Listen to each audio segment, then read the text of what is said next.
गेल्या 2-3 दिवसापासून आपल्या समर्पणवर धर्मवीर संभाजीराजे यांच्या जयंतीनिमित्त आपण या ठिकाणी आगळेवेगळे कार्यक्रम घेत आलेलो आहोत आणि आपलं समर्पण हे अशा वेगवेगळ्या कार्यक्रम घेण्यामध्ये प्रसिद्ध झालेलं आहे. आता म्हणजे कसाही आगळावेगळा कार्यक्रम असू द्या हे लोक घेतातच. म्हणजे आपले इथे ढगे सर असतील, फडसर असतील, पाटील सर असतील, हे सगळी टीम जी आहे यांनी मला वेळोवेळी जे समर्थन दिलं त्याबद्दल मी त्यांचे खूप खूप आभार व्यक्त करतो. आणि आपल्या भागातील प्रसिद्ध यूट्यूब चॅनल मनमोहन कीर्तन सोहळा या चॅनलचे मालक मोहन यांना मी विनंती केली होती की तुम्ही या व्याख्यानासाठी, आणि ते आपल्या विनंतीला मान देऊन आले. त्याबद्दल त्यांचंसुद्धा धन्यवाद. आणि तुम्ही विद्यार्थी मित्र आणि मैत्रिणींनो गेल्या बऱ्याच वेळापासून तुम्ही इथे बसलेले आहात त्याबद्दल तुमचेसुद्धा खूप खूप धन्यवाद. आणि मी आजच्या व्याख्यानाच्या विषयाकडे वळतो. आजचा व्याख्यानाचा विषय म्हणजे कर्ण, महाभारतातला कर्ण. तसं पाहायला गेलं तर नवीन जनरेशनला कर्ण किंवा अर्जुन हे महाभारतातले संदर्भ आहेत हे समजणं फार कठीण आहे. मी आमच्या गावातील एका मुलाला विचारलं की तुला माहिती आहे का की कर्ण आणि अर्जुन कोण होते? तो म्हणला हां मला माहिती आहे ना सर. मी म्हणलं सांग बरं त्याला मग कोण होते? मग तो म्हणला माहिती आहे मला, कर्ण अर्जुन म्हणजे चित्रपट आला होता. कर्ण म्हणजे शाहरुख खान बॉलिवूडचा, किंवा अर्जुन म्हणजे सलमान खान. हां म्हणजे हे आपल्या नवीन जनरेशनचे कर्ण अर्जुन माहीत असणारे विद्यार्थी. हां त्या कर्ण अर्जुन चित्रपटामध्ये गाणं आहे की राणाजी मुझको माफ कर दो. त्याला मी विनंती केली की बाबा तू मला माफ कर. हे आपल्या नवीन जनरेशनला माहीत असलेला कर्ण म्हणजे शाहरुख खान. तसं पाहायला गेलं तर इथे उपस्थित असलेल्यापैकी बऱ्याच जणाला कर्ण किंवा अर्जुन माहिती आहेत, किंवा इकडे मोहन आहे, ढगे सर आहेत, किंवा फडसर किंवा आपले पाटील सर आहेत. या सर्वांना महाभारतातले संदर्भ आहेत हे निश्चितपणे माझ्यापेक्षा चांगली माहिती असणार. पण असाही एक वर्ग आहे आपल्या समाजामध्ये ज्यांना महाभारत किंवा रामायण हे दोन्ही ग्रंथ जे काल्पनिक वाटत असतात. म्हणजे शक्यता आहे आज या दोन्ही गोष्टीची शक्यता आहे.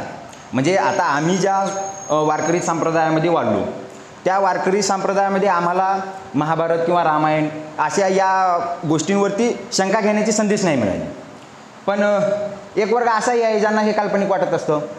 मग शक्यता आज या दोन्ही गोष्टीची शक्यता आहे की महाभारत किंवा रामायण हे काल्पनिक होतं किंवा घडलेलं होतं. या दोन्ही गोष्टी शक्यता आहे. पहिली शक्यता ही आहे की महाभारत हे खरंच घडलेलं असायला पाहिजे. हे तर येणाऱ्या नवीन जनरेशनमधून आपल्याला ते येणारी जनरेशन जी आहे ती सिद्ध करून दाखवेल की महाभारत घडलेलं होतं की नाही. म्हणजे त्या दयाराम साहनीसारखा कोणीतरी निघेल किंवा त्या राखालदास बॅनर्जीसारखा कोणीतरी निघेल. म्हणजे 1921पर्यंत आपल्याला आपल्या भारताचा इतिहास काहीच माहिती नव्हता. म्हणजे माहिती होता तसा फक्त आर्यांपर्यंतचाच इतिहास माहिती होता. पण 1921मध्ये त्या दयाराम साहनींनी मोहनजोदारोचा शोध लावला आणि आपल्याला कळलं की ती सिंधू संस्कृती होती. आणि मग त्यानंतर आपल्याला हेही कळलं की आपला इतिहास खूप जुना आहे. आपला इतिहास धाडकन 3-4 हजार वर्ष मागे फेकला गेला. आणि मग तेव्हा जे आहे ते आपल्याला कळलं की येथे हडप्पा संस्कृती किंवा सिंधू संस्कृती होते. मग तसा येणाऱ्या नवीन जनरेशनमधून कोणीतरी त्या दयाराम साहनीसारखा निघेल किंवा कोणीतरी त्या राखालदास बॅनर्जीसारखा निघेल जे की सिद्ध करून दाखवेल की महाभारत हे इथेच घडलेलं होतं, रामायण हे इथेच घडलेलं होतं. त्या पाण्यामध्ये बुडालेली द्वारका आहे त्या द्वारकेमधून तो काहीतरी तिथून शोधून दाखवेल किंवा त्या कुरुक्षेत्रावरून काहीतरी तो पुरावे जमा करून आपल्याला दाखवेल. आज ही एक शक्यता आहे. आणि दुसरी शक्यता ही आहे की समजा महाभारत जर घडलेलं नसेल तर ती फक्त व्यास ऋषींची कल्पना मात्र होती. आणि त्या व्यास ऋषींनी अशी म्हणजे कहाणी लिहिली किंवा अशी गोष्ट लिहिली जी आज भारतातल्या जेवढ्या काही गोष्टी आहेत किंवा जेवढे काही चित्रपट आहेत, जेवढे काही नाटकं आहेत, या प्रत्येक कुठल्याही गाजलेल्या प्रचंड गाजलेल्या नाटकाची स्क्रीन प्ले जेवढी जबरदस्त नव्हती, कुठल्याही गाजलेला चित्रपट जितका प्रसिद्ध झाला नाही तितकी फेमस किंवा प्रसिद्ध ही महाभारताची स्टोरी आहे. अशी ती व्यास ऋषींनी कल्पना केली असं आपण म्हणू शकू.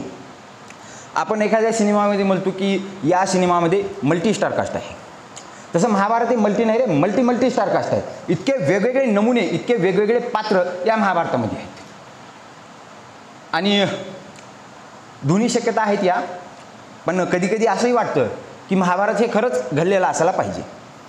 एवढी मोठी जर ती आपल्या संस्कृतीची धरोहर आहे तर खरंच हे घडलेलं असायला पाहिजे. आणि त्या त्या काळामध्ये ती लोक जन्माला येतात आणि निश्चितपणे जन्माला येतात. महाभारत हा योद्ध्यांचा कालखंड आहे. म्हणजे त्या कालखंडामध्ये प्रचंड योद्धे म्हणजे बर्बरिक आहे, कीचक आहे, जरासंध आहे, मग परत काय म्हणूया ते दुर्योधन, दुःशासन, कर्ण, विकर्ण असे बरेच योद्धे आहेत. तो योद्ध्यांचा कालखंड आहे. उदाहरण जर पाहायचं झालं तर 17व्या शतकामध्ये आपण पाहिलं की छत्रपती शिवाजी महाराजांच्या जन्मानंतर आपल्या या भूमीमध्ये तानाजी मालुसरे असतील, बाजीप्रभू देशपांडे असतील, किंवा यसाजी कंक असतील, हंबीरराव मोहिते असतील, शंभूराजे असतील, असे असंख्य हा शूरवीरांचा कालखंड आहे. त्या काळामध्ये प्रचंड शूरवीर होते. त्या त्या कालखंडामध्ये ती लोक जन्माला येतात आणि निश्चितपणे जन्माला येतात. हा आपल्या भूमीचा इतिहास आहे. उदाहरण त्याच्या अलीकडचं जर पाहायचं झालं तर मला वाटतं 100 ते 150 वर्षापूर्वी आपल्या भारतामध्ये ज्ञानी लोकांचा एक कालखंड होऊन गेला.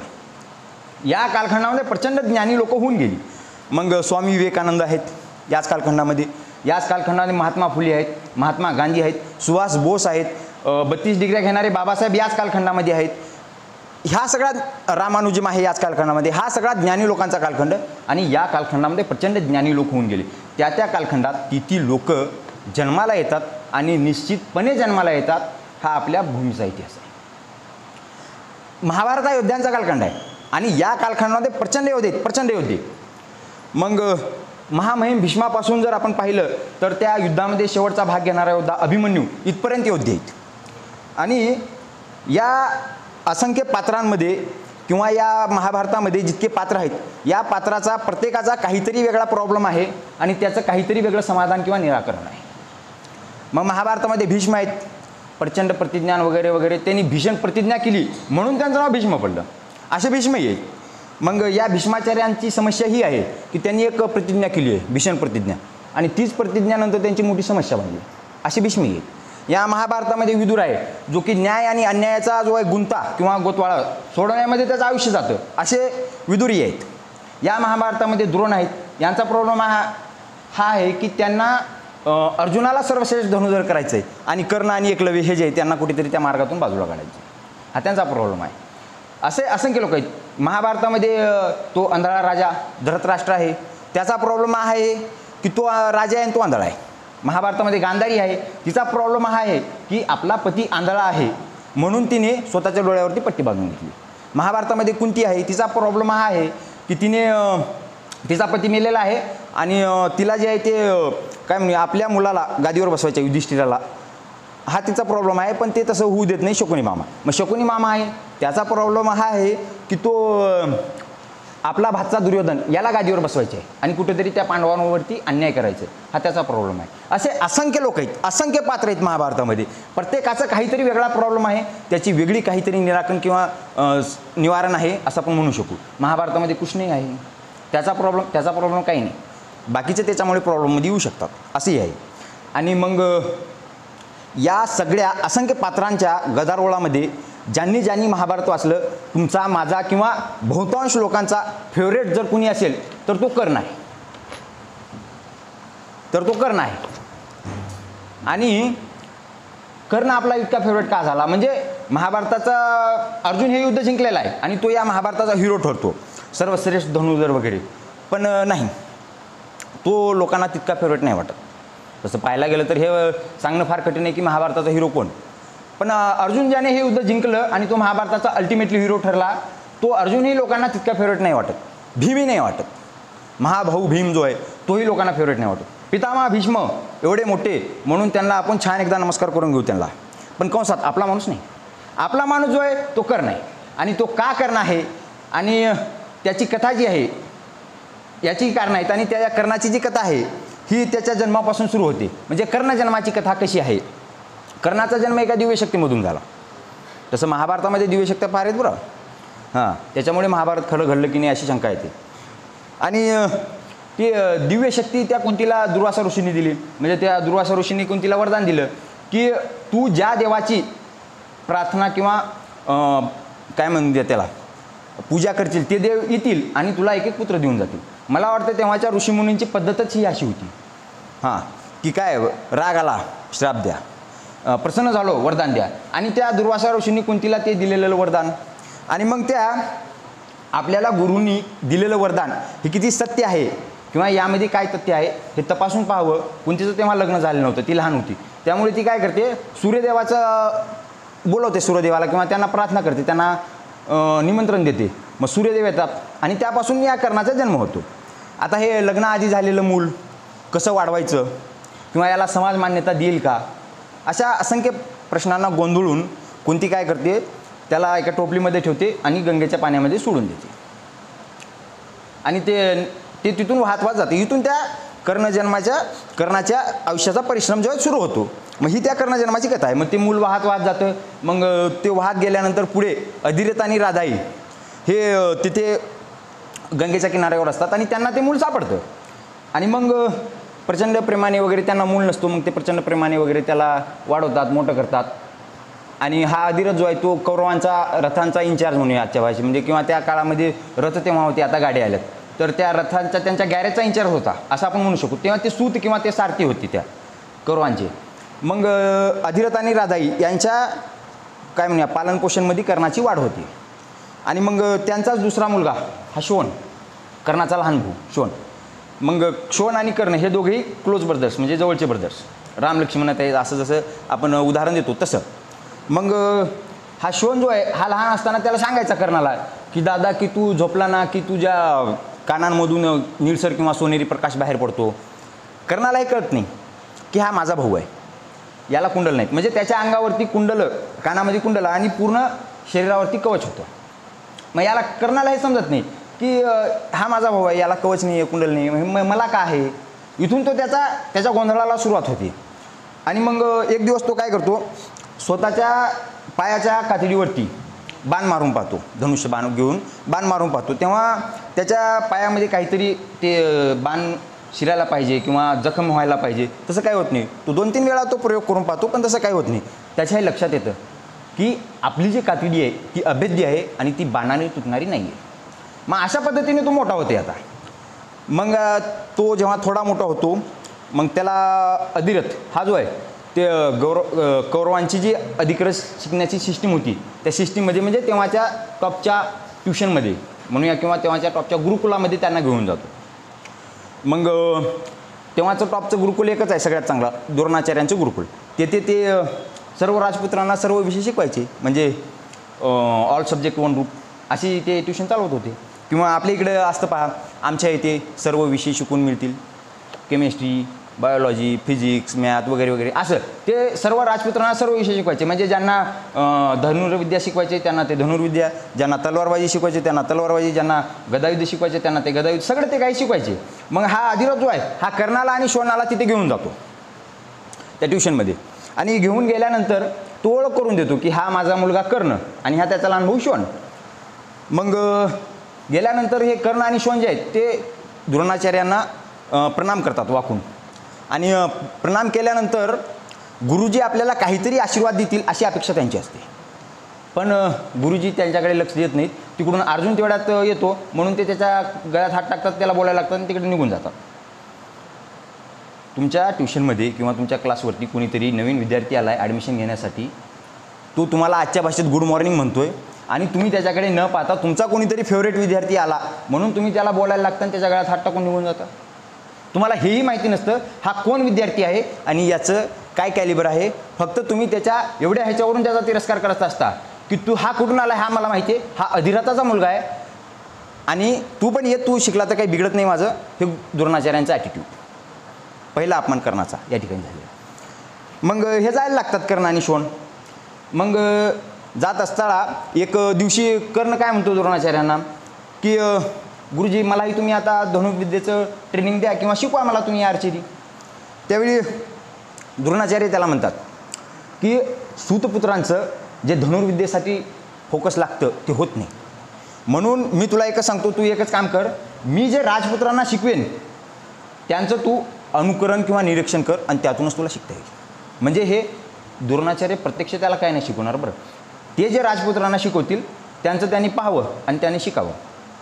असं चांगले टीचर असतील ते हे, पण कर्ण आणि एकलव्य यांच्यासाठी कदाचित नसतील. आणि मग हे अशा पद्धतीने जायला लागतात. मग एक दिवस ते ठरवतात द्रोणाचार्य की या सर्व विद्यार्थ्यांची आपण एक दिवस परीक्षा घेऊ म्हणजे घटक चाचणी पेपर असं घेऊ. आणि मग एक दिवस काय करतात, ते एक पोपटाची डमी जी आहे ते तयार करतात आणि एका झाडाच्या उंच फांदीवर नेऊन ती पोपटाची डमी तिथे टांगतात. आणि टांगल्यानंतर त्या आपण एक सर्कल असतं, गोळाफेक आपण करतो नाही का, तिथे एक सर्कल असतं, त्या तिथून मारायला लागतं किंवा फेकायला लागतं. मग तसं ते एक रेष मारतात, त्या रेषवरती यायचं, मार्कवरती यायचं, थांबायचं आणि सांगायचं काय दिसतंय. म्हणजे त्या पोपटाचा डोळा जो आहे तो तुम्हाला फोडायचा आहे आणि सांगा आता काय दिसतंय. मग कुणी यायला लागलं काही उत्तर द्यायला लागलं, कुणी यायला लागलं काही उत्तर द्यायला लागलं. ह्याच्यामध्ये नकुल सहदेव आले असतील, त्यांना विचारलं असेल की काय दिसतंय सांगा, तर त्यांचं म्हणणं हे असेल की आम्हाला झाडाचे आंबे दिसलेले. मग ह्याच्यामध्ये युधिष्ठिर असेल, युधिष्ठिरला विचारलं की सांग युधिष्ठिरा काय दिसतंय. युधिष्ठिर मला गुरूंचे चरण दिसले आहेत. म्हणजे विचारतो काय, तू सांगतो काय, तू बाण मारशील कुठं आणि तू लागल कुठं, काही कुणाचा काही संबंध नाही, काही ताळमेळ. ह्याच्यामध्ये भीमही आला असेल, भीमाला विचारलं असेल की सांग भीम काय दिसतंय. मग त्यावेळी भीम म्हणला असेल मेरी को आर्चरी क्लास में काय को बिठाया. दुर्योधनाचंही म्हणणं तेच असेल ना. हा काय प्रकार आहे परीक्षेचा. काही विचारतात, कुठलेही पेपर टाकतात हे शिक्षक लोक, काही विचारतात आउट ऑफ सिलेबस, पृथ्वीच्या खालचं सांगा पृथ्वीच्या वरचं सांगा. हा काय प्रकार आहे परीक्षेचा असं म्हणणं असेल त्या दोघांचं. पण या सगळ्या गदारोळामध्ये तो अर्जुन ज्या वेळेला तिथं आला आणि अर्जुनाला द्रोणाचार्यांनी विचारलं सांग अर्जुना काय दिसते. त्यावेळी अर्जुनाने सांगितलं मला फक्त त्या पोपटाचा डोळा दिसतोय. झाड नाही, फांद्या नाही, फुलं नाही, चरण नाही, काही नाही, काही नाही, फक्त त्या पोपटाचा डोळा, पोपटी नाही, फक्त डोळा. अर्जुन एक ग्रेटेस्ट योद्धा होता आणि त्याच्यासारखा विनम्र शिष्य कदाचित द्रोणाचार्यांना आज सापडणारही नाही, असा तो शिष्य. आणि मग त्या अर्जुनाने सांगितलं मला फक्त पोपटाचा डोळा दिसतोय. गुरु द्रोणाचार्य म्हणाले वाह अर्जुना वाह, सोड बाण. आणि त्यांनी बाण सोडला आणि त्या पोपटाचा डोळा फोडून दाखवला. कर्ण मागे उभा होता, बॅक बेंचर्स. त्याच्यामध्ये कुणी असा बुद्धिमान निघेल असं कोण्या शिक्षकाला कधी वाटत की नाही.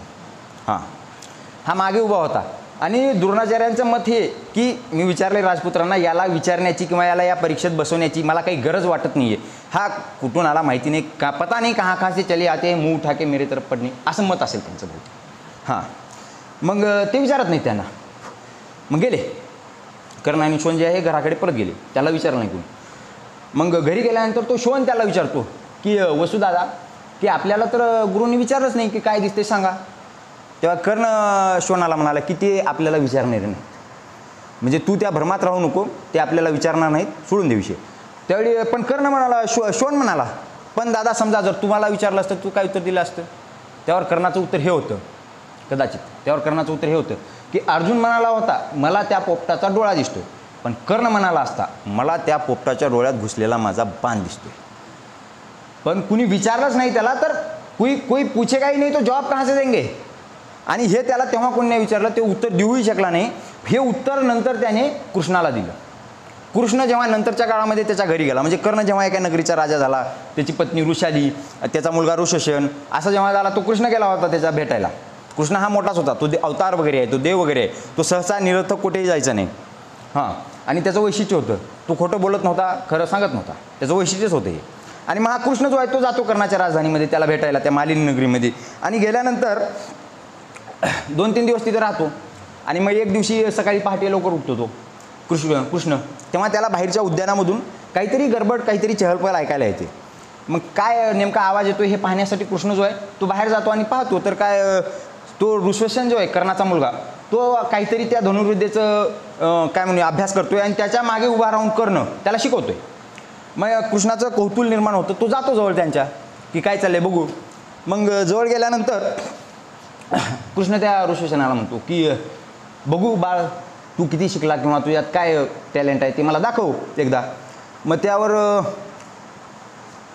ऋषशन जे आहे कर्णाचा मुलगा तो काय करतो, एक बाण जोडतो, धनुष्याला लावतो आणि तिथे एक समोर मोराचा काय म्हणूया डमी टांगलेली होती का, मोराचा बांबूचा मोर होता, त्या मोराच्या मानेच्या आरपार तो ऋषशन बाण घालून दाखवतो.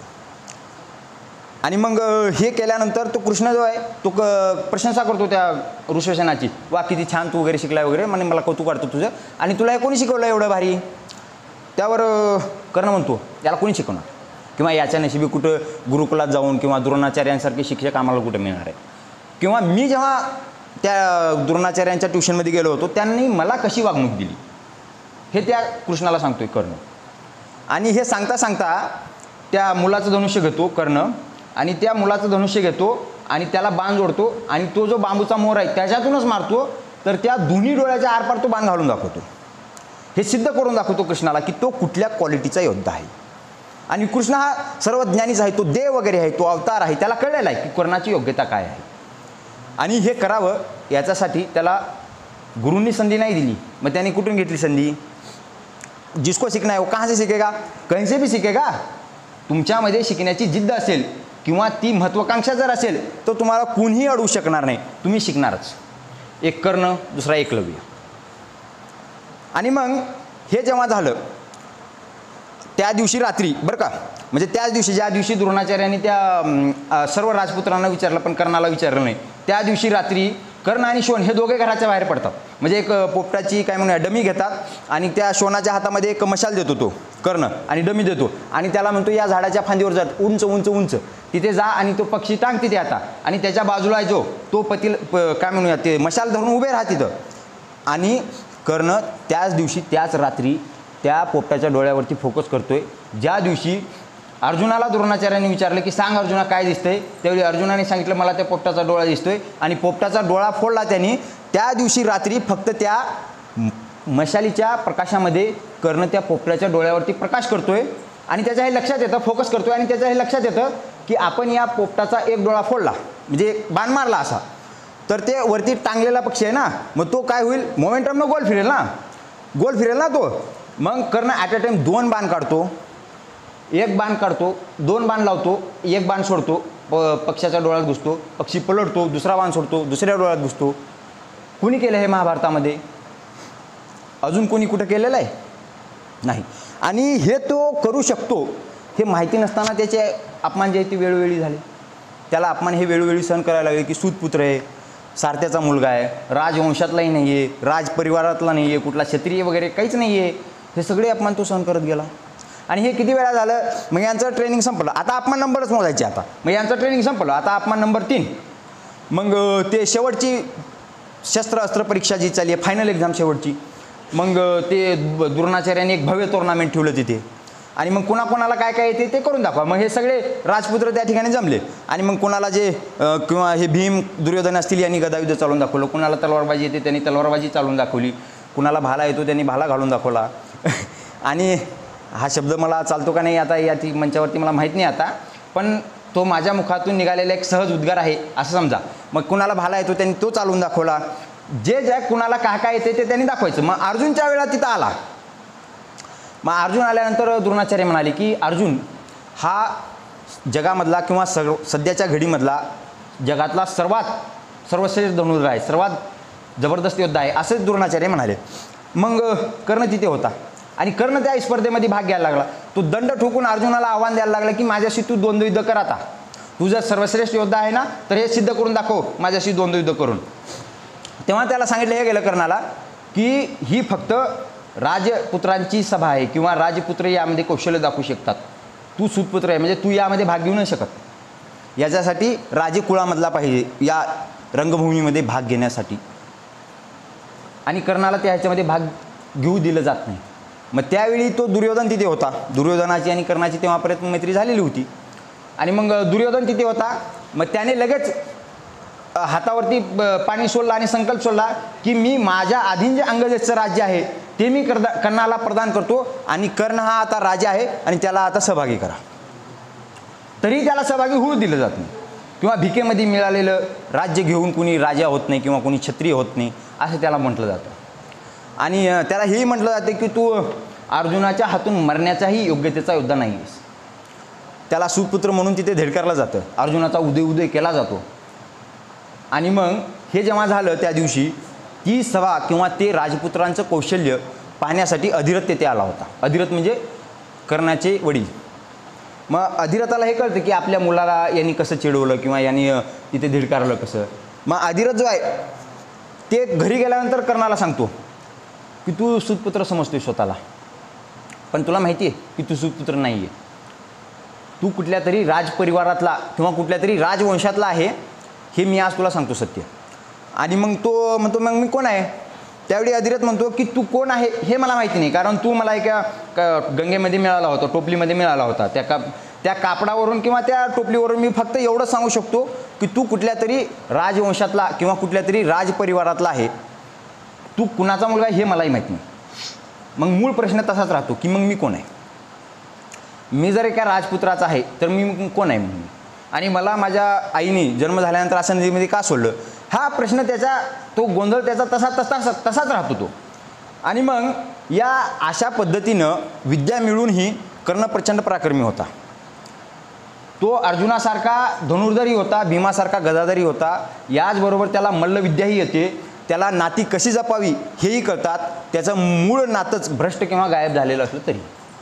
आणि या अशा पद्धतीने त्याने एक वेळ मल्लविद्येमध्ये जरासंधाला हरवलं. जरासंध म्हणजे त्यावेळेचा काय म्हणूया कुस्तीच्या ह्याच्यामधला किंवा मल्लविद्येमधला सर्वात मोठा सम्राट, मल्ल सम्राट जरासंध.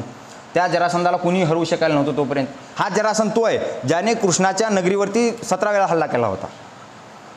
आणि कृष्णा हा जरासंधासाठी जो आहे, जरासंध आपल्या प्रजेला कायम त्रास देईल म्हणून कृष्ण ही मथुरा नगरी सोडतो आणि द्वारका नगरी नवीन बसवतो. कारण रोजचे उठून हे झगडे परवडणार नाहीत ना बाबा, म्हणून हा कृष्ण जरासंधासाठी द्वारकेला जातो आणि हा कर्ण मल्लविद्येमध्ये त्या जरासंधाला हरवतो. आणि नुसता हरवतच नाही, हरवल्यानंतर त्याचा स्नेह इतका संपादन करतो की जरासंध त्याला जवळ घेतो आणि त्याला मान्यता देतो की तू खरा मल्ल आहे बाबा, तुझ्यासारखा मी पहिलवान आतापर्यंत पाहिलाच नव्हता, आणि तू मला हरवलं तरी मला तुझं कौतुक वाटतं, तू कुठून एवढी मल्लविद्या हस्तगत केली किंवा असा कसा तू पहिलवान निघाला. आणि तुला मी माझ्या प्रदेशामधला किंवा माझ्या राज्यामधला एक छोटीशी नगरी जी आहे तुला भेट देतो. म्हणजे कर्णाने दुर्योधनाने जे राज्य दिलं कर्णाला, अंगदेश, त्यावरती तो राजा झाला, पण कर्ण दान घेत नाही कोणाचा. तो स्वतः एक महादानी आहे, तो दान घेत नाही, तो दुर्योधनाचंही दान घेत नाही. त्या राज्यामध्ये तो गेला नाही कधी, अंगदेशामध्ये. त्याची व्यवस्था त्याने दुरून पाहिली. दान मिळालेलं कसं राज्य चालेल मला, मी काही मिळवलं तर ते माझे राज्य ना. मग हे मालिनी नगरी जे आहे ज्याने बक्षीसमधून जिंकली, ती मालिनी नगरी कर्णाची राजधानी. मग तेच चांगलं त्याने ते राज्य जे प्रचंड चांगलं चालवलं, आणि तेच राज्य पाहायला कृष्ण आला होता. आणि कृष्ण येतो, त्याच्या घरी 2-3 दिवस राहतो, आणि जाता त्या म्हणजे निरोप देताना कृष्ण सांगतो की शक्यता असेल तर भेटू परवा. कर्ण म्हणतो कसं काय. त्यावेळी कृष्ण म्हणतो की द्रौपद राजाने पण लावला आहे, त्याची पुत्री द्रौपदी हिचा पण लावला आहे, आणि त्या स्वयंवराला तू येशीलच तिथे. मग कर्ण म्हणतो नाही, मी नाही येणार आहे, किंवा माझा मूड नाही आहे, किंवा मला एक बायको मिळाली आहे त्याच्यातच मी सुखी आहे, आनंदी आहे, मला वाटत नाही किंवा स्वयंवराला जाण्याची किंवा आजोग पत्नी करण्याची. त्यावेळी कृष्ण म्हणतो कृष्णाला निरोप देता कृषाली त्याची कर्णाची बायको बाजूला उभी असते, आणि कृष्ण म्हणतो बघा बरं वहिनी, लक्ष ठेवा याच्यावर.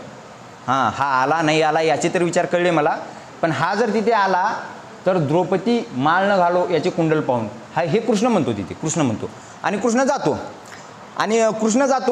आणि तिकडून दुर्योधन येतो आणि पुन्हा तेच चालू करतो तिथं. स्वयंवराला तुला चालू लागते बाबा. हां, तो म्हणतो अरे मला काही गरज वाटत नाही रे, माझं लग्न झालं आहे, मुलगा आहे, सगळं आहे, व्यवस्थित आहे, काही गरज वाटत नाही. तो म्हणतो की नाही, द्रौपद राजाने पण लावला आणि आमच्या कुरुयोद्ध्यामध्ये तो पण पूर्ण करू शकेल असा तू आहे, म्हणजे त्यांनी पण लावणार आपण पूर्ण करू शकणार नाही. म्हणजे त्याची पत्नी याज्ञसेनी किंवा द्रौपदी जी यज्ञातून निघाली असं ते डिश ॲप्लिकेशन होतच तेव्हा ते. हां, मग ते याज्ञसेनी आहे, ती अशी आहे, तिचा पण लावला आहे, आणि ते त्यांनी पण काय लावला आहे तर वरती एक मत्स्ययंत्र आहे, ते असं गरगर फिरेल, आणि त्या मत्स्ययंत्राला एक मासा आहे, त्या माशाला एक डोळा आहे, आणि त्या डोळा जे आहे ते खाली पाण्यामध्ये पाहून ते डोळा फोडायचा आहे. हा पण आहे, आणि हा पण जो पूर्ण करेल त्याच्याची माझी पुत्री म्हणजे द्रौपदी विवाह करेल, हा पण लावला आहे त्यांनी. त्यावेळी दुर्योधन म्हणाला की आमच्या सर्व कुरुयोद्ध्यामध्ये हे पण पूर्ण करू शकेल असा कोणी नाही. मला माहिती आहे पितामह भीष्म हे पण पूर्ण करू शकतात, पण म्हाताऱ्याला नेणं सोबत नाही ना, म्हणून मी तुला विनंती करतो की तू चल माझ्यासोबत या पणाला. मग आता ते दुर्योधनाच्या मैत्रीच्या भीडपल्ली म्हणून म्हणा किंवा त्याच्या प्रेशरमुळे म्हणा, आता दुर्योधन त्याचा जिगर मित्र, कट्टर मित्र, त्याच्यासाठी तो काहीही करणार. मग तो म्हणता ठीक आहे, आता तू म्हणतोच एवढं विनंती करतोस तर ठीक आहे, मग मी येतो स्वयंवराला. कारण कर्ण हारणार नाही याची खात्री दुर्योधनाला होती, आणि कर्णाला एवढं ज्ञान होतंच की तो कसाही पण पूर्ण करू शकतो. तो पक्षी त्याने 2 वेळा फिरून पडला होता, आठवते. आणि मग जातात हे स्वयंवराला. मग स्वयंवराला गेल्यानंतर काय झालं, अपमान नंबर 4. त्याच्या आयुष्यामध्ये कुठेतरी हे असंच होणार होतं. आता मग गेले हे स्वयंवराला. तिथे वेगवेगळ्या राज्यातून राजे वगैरे आले होते. मग तिथे एक पण लावलेला होता आणि तो धनुष्य तिथे ठेवलेलं होतं. मग ते धनुष्य उचलायचं आणि ते माशाचा डोळा जो आहे तो फोडायचं, हा पण होता. मग एक राजे गेले.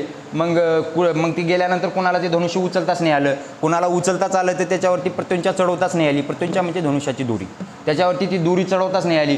कोणाला चढवता आली तर कोणाचा नियम चुकला. दुर्योधन 0, आर्चरी सब्जेक्ट नव्हता ना दुर्योधनाचा, 0. हां, त्याचा मग कर्ण हा गेला आणि कर्ण गेल्यानंतर त्याने ते धनुष्य उचललं, त्याला दोरी लावली आणि त्याच्या विशिष्ट मुद्रेमध्ये फोकस करत तो बसला पाण्यामध्ये पाहत. आणि बसल्यानंतर तिकडे दाशिवांमध्ये कुजबूज सुरू झाली काही लोकांमध्ये की हा सूतपुत्र आहे, आमका आहे, तमका आहे, असा आहे, तसा आहे. आणि मग तिकडून द्रौपदी कळाली की मी सूतपुत्राला वळणार नाही, म्हणजे त्याला मी पती म्हणून स्वीकारणार नाही, त्याच्या गळ्यामध्ये मी हार घालणार नाही. कावळ्याने राजहंसनीकडे पाहायचं नसतं असं द्रौपदी म्हणाली.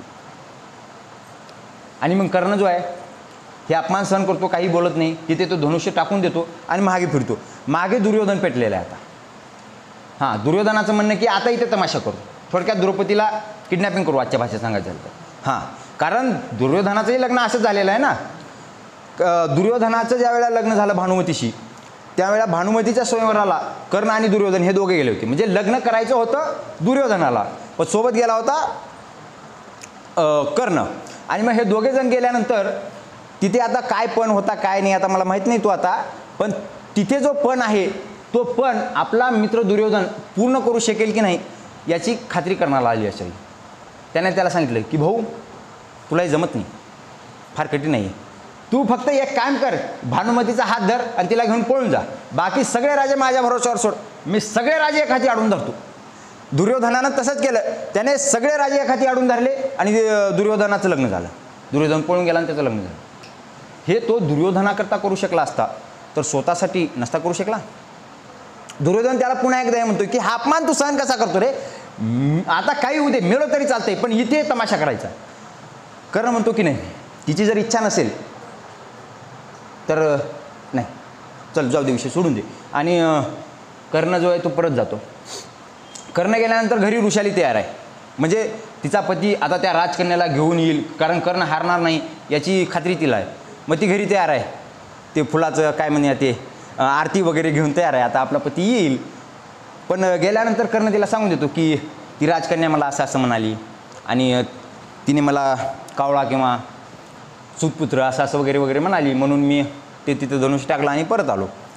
त्यावरती वृषाली संतापली की इतकी कशी मगरूर ती राजकन्या आहे आणि तू माझा पती कर्ण इतका श्रेष्ठ असा, तू काहीच न बोलता परत आला. तिला त्या भर सभेमध्ये तिने तेवढ्या लोकांसमोर तेवढ्या राजांसमोर तुझा अपमान केला आणि तू सहन करून आला. त्यावर कर्ण काय म्हणतो तिला की तुला माहिती आहे दुर्योधनाचं लग्न कसं झालं. दुर्योधनाच्या लग्नाच्या वेळेला मी सगळे राजे एखादी आडून धरले आणि दुर्योधन त्या भानुमतीला घेऊन गेला आणि त्याचं लग्न झालं. हे मी दुर्योधनाकरता जर करू शकलो असतो तर माझ्याकरता नसतो करू शकलो.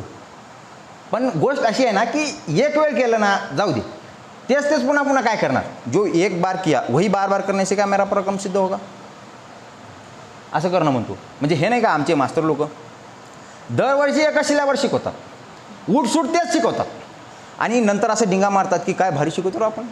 हां, खडकन शिल्यावर बदलू द्या बरं, तर पप्पा मम्मा होऊन जाईल सगळं. हां, कठीण आहे ते. मग कर्ण जो आहे तो वृषालीला म्हणतो की मी हारून आलो नाही आहे वगैरे वगैरे, मीच तो अपमान सहन वगैरे केला असं म्हणतो तो. हे म्हणतो तो आणि त्याच्या रूममध्ये जाऊन बसतो. पण आतमध्ये कुठेतरी काहीतरी जळलं होतं ना, कुठेतरी काहीतरी त्रास झाला होता. त्या कानामध्ये त्याच्या गुंजत आवाज होत होता की कावळा किंवा सूतपुत्र हे वगैरे वगैरे. आणि तो बसतो, मी किती सहन करू शकतो हा विचार तो करत बसतो. कुठेतरी त्याच्या वाटेला हे आता असे अपमान किंवा हे असे जे कावळा किंवा हे असं त्याच्या वाटेला हेच येणार होतं. मग नंतर पांडवांनी राजसूय यज्ञ केला, त्या यज्ञामध्येही त्याचा अपमान. मग त्या यज्ञ म्हणजे त्या कौरवांचा आणि पांडवांचा समेट झाला. म्हणजे समेट म्हणजे मांडवली म्हणतात आजच्या भाषेत काही लोक, की अर्धराज्य खांडवण पांडवांना इकडे देण्यात आलं, इंद्रप्रस्थ कौरवांना हस्तिनापूर देण्यात आलं. दोघांची थोडक्यात आता युती झाली, त्यांच्या सीटा वाटून घेतल्या असं आपण म्हणू आजच्या भाषेत. मग हे झाल्यानंतर तर हे झालं की तुम्ही आता इंद्रप्रस्थचे जर सम्राट आहात तर यज्ञ करा. मग पांडवांनी राष्ट्रीय यज्ञ केला. मग या यज्ञामध्ये हा यज्ञ म्हणजे अश्वमेध यज्ञासारखा दुसरा प्रकार आहे.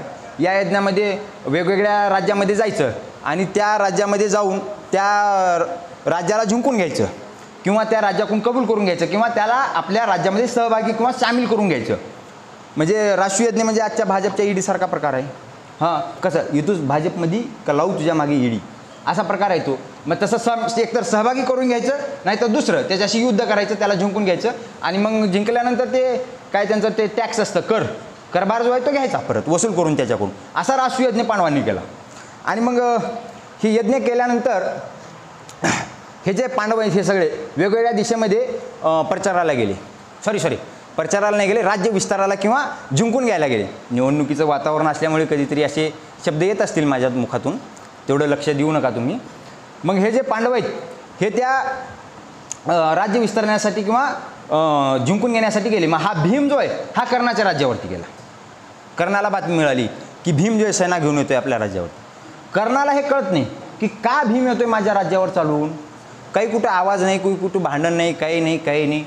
मग हा काय येतोय म्हणजे हे तर असं झालं रे की तुमच्या गल्लीमध्ये कोणतरी क्रिकेट टीम घेऊन आलं आणि तुम्हाला ललकारलं, खेळताव का 1500ची मॅच, खेळताव का T20, एक होऊन जाऊ द्या. काही संबंध नाही ना बाबा, काही तुझं आपलं ठरलं नाही, काही लिहून झालं नाही, काही कारण नाही, तरी बी खेळताव का. मग आता कर्णाचं सैन्य तयार होतं. कर्ण लढवय्या वीर होता. तो म्हणला ठीक आहे खेळताव. मग गेला हा कर्ण जो आहे सेना घेऊन गेला. एक दिवस भीमाचा आणि त्याचं तुंबळ युद्ध झालं, कर्णाचं आणि भीमाचं. मग युद्ध झालं, सूर्यास्त झाला. मग सूर्यास्त झालं की त्यावेळेला शंख किंवा शिट्टी वाजवायची, त्यावेळेला मॅच बंद व्हायची. असं कुणी मॅच बंद झाल्यानंतर असं नव्हतं की कुणी येऊन वह्यातसारखा बॉल टाकत होतं, असं नव्हतं तेव्हा काही. मग युद्धाचे नीतिनियम होते तेव्हा, युद्धाचे नीतिनियम होते. मग मॅच ड्रॉ झाली किंवा विजयी असं काही झालं नाही, मग ती थांबली तिथं. मग हा भीम जो आहे त्याला त्या सीमेवरून सांगतोय कर्णाला ओरडून की जा अतिरात्र विश्रांती करून घे, आराम करून घे. उद्या जर आला ना तर तुझे वाट लावतो पूर्ण किंवा तुला छक्के सोडवतो मी, असं काहीतरी म्हणला तो. असे याचं वगैरे. किंवा उद्या जर आला तर तू माझ्या हातून मरशील एकदम, भीम म्हणला. कर्णाला हे कळत नाही की युद्ध का पेटलं हेच मला समजलं नाही अजून. तू मला मारतो का मी तुला मारतो, अभि तुझा प्रॉब्लेम काय, हे कशापायी पेटलं हेच मला तर कळू दे आधी. मग हा कर्ण जो आहे ठीक आहे म्हणलं, परत जातो त्याच्या राजधानीमध्ये. आणि गेल्यानंतर अश्वत्थामा जो आहे तो दुर्योधनाचा निरोप घेऊन येतो. आणि आल्यानंतर अश्वत्थामा त्याला सांगतो गडबड झाली आहे, थोडा घोळ झाला आहे. काय झाले, पांडवांचं आणि कौरवांचा समेट झाला आहे, त्यांची युती झाली आहे, त्यांची आता सगळी महाविकास आघाडी झाली आहे. त्यांनी आपापल्या सीटा वाटून घेतलेल्या आहेत. आता त्यांचं ना आपलं भांडण नाही आहे, मारामारी नाही आहे. म्हणजे ते अर्ध राज्य झाले आणि ते राष्ट्रीय यज्ञ जे आहे ते सर्वांच्या परवानगीने करतायत. कौरवांची त्याला संमती आहे, तूही त्याला संमती दे किंवा त्यांच्या राज्यामध्ये तुझं राज्य जे आहे ते सामील करून घे, हे अश्वत्थामा त्याला सांगतो कर्णाला. तेव्हा कर्ण म्हणतो अरे कमाल आहे, हे नेते लोकांची खरीच कमाल आहे रे. म्हणजे रात्रीतून हे युतीही करतात, पहाटे शपथविधीही करतात, कार्यकर्त्यांना पत्ता नसतो, सगळा घोळच घोळ. मग कर्ण म्हणतो ठीक आहे आता युती झालीच आहे तर मग जातो. मग हा दुसऱ्या दिवशी एकटा जातो कर्णाच्या छावणीकडे, एकटा रथ घेऊन जातो किंवा शस्त्रपत्र काही बरोबर नव्हतं, हा एकटा गेला कर्णासाठी कर्ण तह करण्यासाठी. आणि गेल्यानंतर भीमाला भेटला तो आणि म्हणला की मला युद्ध करायचं नाही आहे, मला तह करायचं आहे किंवा मला मान्य आहे तुम्ही जो राष्ट्रीय यज्ञ करताय या यज्ञाला माझ्याही परवानगी आहे आणि मला युद्ध करायचं नाही आहे, मला तह करायचं आहे. आणि हे ऐकल्यानंतर भीम काय म्हणतो आली का नाही तुझी अक्कल ठिकाण्यावर. हां, एका दिवसात स्वतःसारखा सरळ केलो का नाही तुला. मग जर तू आज आला असता सेना घेऊन तर आज तूच दिसला नसता. मग हे भीम म्हणतो त्याला. कर्ण म्हणतो बरोबर आहे, ठीक आहे महाराज, चला माझ्या घरी तुम्हाला जे टॅक्स आहे तुमचं ते मी देतो तुम्हाला. आणि कर्ण जो आहे भीम भाऊ हे मागे बसलेले आणि कर्ण जो आहे त्याला घेऊन जातो त्याच्या नगरीतून त्याच्या घरी कर्णाच्या. आणि कर्णाच्या घरी जातो. मग त्याला ते म्हणतो की मान्य आहे मला तुम्ही राष्ट्रीय यज्ञ केला, त्याची मीही तुमचं सार्वभौमत्व जे आहे ते मान्य करतो आणि राष्ट्रीय यज्ञाला मीही परवानगी देतो, हे कर्ण म्हणतो. आणि हे म्हणल्यानंतर भीम त्याला म्हणतो की ठीक आहे मग आता माझ्या बंधूंतर्फे किंवा पांडवांतर्फे मीही तुला त्या यज्ञाला शेवटच्या दिवशी तिथं यज्ञाला ये अशी तुला मी आमंत्रण देतो यज्ञाला, आमच्या सार्वभौमत्व मान्य केलेला राजा म्हणून. मग कर्ण म्हणतो ठीक आहे येतो मी. आणि जाता कर्ण काय म्हणतो त्याला भीमाला की आता तुम्ही आलेच आहात तर मध्यान्नाची वेळ झाली म्हणजे जेवणाची वेळ झालेलीच आहे, तुम्ही जेवून जा. त्यावर भीम काय म्हणतो, आम्ही ज्याला जिंकून घेतलेला आहे किंवा आमचा जो आश्रित झालेला आहे अशा लोकांच्या घरी क्षत्रिय अन्न ग्रहण करत नसतात. हे भीम म्हणतो त्याला. पुन्हा एकदा अपमान करतो कर्णाचा. आणि मग हे झाल्यानंतर भीम जातो. मग भीम गेल्यानंतर शेवटच्या दिवशी म्हणजे यज्ञाला हे जातात सगळे, कौरव किंवा कर्ण हे वगैरे सगळेजण जातात. मग गेल्यानंतर त्या ठिकाणी सगळं यज्ञ वगैरे छान होतं, मस्त सगळे ऋषीमुनी हे वगैरे तिथं मस्त यज्ञ वगैरे करतात. आणि शेवटच्या दिवशी आपल्या भाषेमध्ये पंगत बसती म्हणजे जेवण. मग ते यजमान पांडव आणि ते यज्ञाचं जेवण आहे म्हणून वाढण्यासाठी काय म्हणूया, वाढण्यासाठी द्रौपदी यज्ञाचं जेवण आहे, मग मुख्यतः वाढायला द्रौपदी. मग ती द्रौपदी जी आहे ते यज्ञाचं जेवण वाढत जात असते. आणि वाढत जात असताना तिने नेमकं कर्णाच्या समोर गेल्यानंतर तिचा पदर पडतो आणि कर्णाने त्यावेळी चुकून वरती पाहिलं. त्यावर ती कर्णाला म्हणाली की तुझ्यासारख्या याचकांनी असं समोर असं उभा असताना दात्यांसमोर कधी वर मान करून पाहायचं नसतं. कर्ण काही बोलत नाही, तो खाली मान घालून जेवण चालू करतो. द्रौपदी जाते आणि कृष्ण त्या पंक्तीवरती लक्ष ठेवून होता. असे असतात कृष्ण पंक्तीवरती लक्ष ठेवून, आपल्या इकडे पण असतात. त्यांना माहिती असतं कोणाला काय लागणार आहे, कोणाला काय नाही लागणार आहे, ते ओरडू सांगतात सगळ्यांना. असतात ना. मग त्यांच्या फिलिंगा वेगळ्याच असतात. कोणाला काय कमी पडेल, कोणाला काय जास्त होईल, कोणाला गोड तिखट हे सगळं बघत असतात कृष्ण. मग हा कृष्ण त्या पंक्तीवर लक्ष ठेवून होता. मग हे कृष्णानं पाहिलं कर्णाचा अपमान झालेला आणि तो द्रौपदीच्या मागे गेला आतल्या दालनामध्ये आणि तिला पकडलं त्याने आणि विचारलं की तू इथे आत्ता कर्णाचा अपमान का करते. म्हणजे सगळं झालं आहे, मिटलं आहे, तुमचा समेट झाला आहे, तुम्ही राष्ट्रीय यज्ञ वगैरे केला आहे, सगळं मिटलं आहे ना, आता मग आत्ता तिथं याचा कर्णाचा अपमान का. त्यावर द्रौपदी म्हणते की त्यांनी वरती का पाहिलं, असं का केलं. कृष्ण तिला या वाक्यावर इतका सरळ होता, तिला सांगतो की त्याने नाही पाहिलं, तुझा पदर पल्ला ही तुझी चूक होती, त्यावेळा त्याने वरती पाहिलं हा निव्वळ योगायोग होता, हे कृष्ण म्हणतो. आणि तरी तू त्याचा इथे अपमान करते. हे अपमान सहन करून कर्ण जो आहे तो जातो. हे आता असे अपमान सहन करत तो जगत आहे. असे महाभारत पुढे जाते. म्हणजे तो महादानी म्हणून जगला, तो मालिनी नगरीचा राजा म्हणून जगला. असे एकीकडे हे अपमान जे आहेत हे सहन करत तो जगला. खरं म्हणजे महाभारताचं युद्ध का झालं याची असंख्य कारणं आहेत, पण त्याच्यातलं मुख्य कारण आहे काय ती द्यूतसभा. मग द्यूतसभा कशी झाली तर मग हे पांडवांचा जसा राजसूयज्ञ झाला तसं ते शकुनी मामा आणि काय म्हणूया दुर्योधन यांना ते कुठेतरी दुखायला लागलं पोटामध्ये यांच्या, की यांचा राष्ट्रयज्ञ झाला, हे सम्राट वगैरे झाले असं वगैरे त्यांना ते त्रास व्हायला लागला आतून. म्हणजे त्यांना या पांडवांना पाण्यात पाहायचं होतं. मग हा शकुनी मामा जो आहे तो दुर्योधनाला सांगतो आणि दुर्योधनाच्या मनात तर होतच ना या पांडवांना डुबवायचं किंवा पाण्या म्हणजे संपवायचं हे त्याच्या मनात होतंच. त्याने लाक्षागृह वगैरे तेव्हापर्यंत केलेलं होतं. मग दुर्योधन जो आहे हा काय करतो की यांना जर डुबवायचं असेल किंवा संपवायचं असेल या पांडवांना तर यांना मी युद्धामध्ये असं संपवू नाही शकत आहे. मग संपवायचं काय तर त्याला सापडला शकुनी मामा पत्ते कॅशिनो चालवत होता तेव्हा, तो पत्त्याचा अड्डा होता त्याचा, किडा होता त्यातला तो. मग तो त्याला हरवायचं काय तर तो दुर्योधनाला सांगतो शकुनी मामा की तू त्या युधिष्ठिराला फक्त आणि ते एकदा ह्या टेबलवर बसव. मी बरोबर वाटलं होतं त्या पांडवांची आणि त्यांनी तसंच केलं दुर्योधनाने. मग त्यांनी काय निमित्त केलं की आपण एक यज्ञ करू एक, आणि त्या यज्ञाच्या निमित्ताने पांडवाला बोलू आणि दूध खेळायला बसू. मग यांनी एक यज्ञ केला एक. लगेच पितामह वगैरे एवढे खुश झाले की काय आपले पोरं सुधारलं, अर्धा राज्य झालं. यांनी भंडारा ठेवला, यांनी भंडारा ठेवला, याच्या गलीत याचा गणपती, त्याच्या गलीत त्याचा गणपती, ह्याची खिचडी ते जाऊन खाऊ लागलेत, त्याची खिचडी हे येऊन जेवलं. सगळं आता आनंदमय वातावरण, आता सगळं मस्त झालेलं आहे. मग सगळ्यांना आनंद वाटला. मग पांडव जे आहेत ते गेले त्या कौरवांच्या यज्ञाला आणि मग गेल्यानंतर युधिष्ठिराला आमंत्रण दिलं दुर्योधनाने की रात्री आहे थोडा वेळ तर आज आपण बसू दूध खेळायला. मग द्यूताचं आमंत्रण क्षत्रिय नाकारत नाहीत असं मला कोणतरी म्हणलं किंवा मी असं ऐकलं. मग हा युधिष्ठिर जो आहे हा गेला दूध खेळायला, हे 5 पांडव. मग तिथे ते सगळ्या सभेमध्ये ते दूध खेळायला बसले. मग दूध खेळायला बसल्यानंतर मग युधिष्ठिर जो आहे तो त्याच्या गळ्यातली एक मणी काढतो किंवा माळ काढतो आणि म्हणतो या माळेचा एक एक मणी कबुतराच्या अंड्यावडा गोलगरगिरीत असून ही माळ मी पणाला लावत आहे. मग असं त्याने खळगण तिकडे फेकलं. मग ते पाशे टाकायला शकुनी मामा, हां मग ते शकुनी मामाने फडकन पाशे टाकले आणि ते माळ घेतली, झालं जिंकलं. मग असं एक एक वस्तू तो युधिष्ठिर लावत आहे आणि तो शकुनी मामा जिंकून घेते. मग त्याने राज्य लावलं, दास लावले, दासी लावले, हत्ती लावले, घोडे लावले, सगळे काही तो लावत गेला, हारत गेला, लावत गेला, हारत गेला. एक एक वस्तू लावायचा, हारायचा, लावायचा, हारायचा, हे सगळं चालू होतं.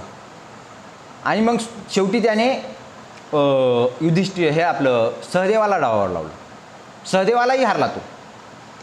आणि मग नंतर त्याने नकुलाला लावलं, नकुल हारला. भीम एवढा महाभाऊ भीम जो आहे त्याला पळायला लावलं त्याने पणावर, त्यालाही हारला. अर्जुनाला लावला, अर्जुनही हारला.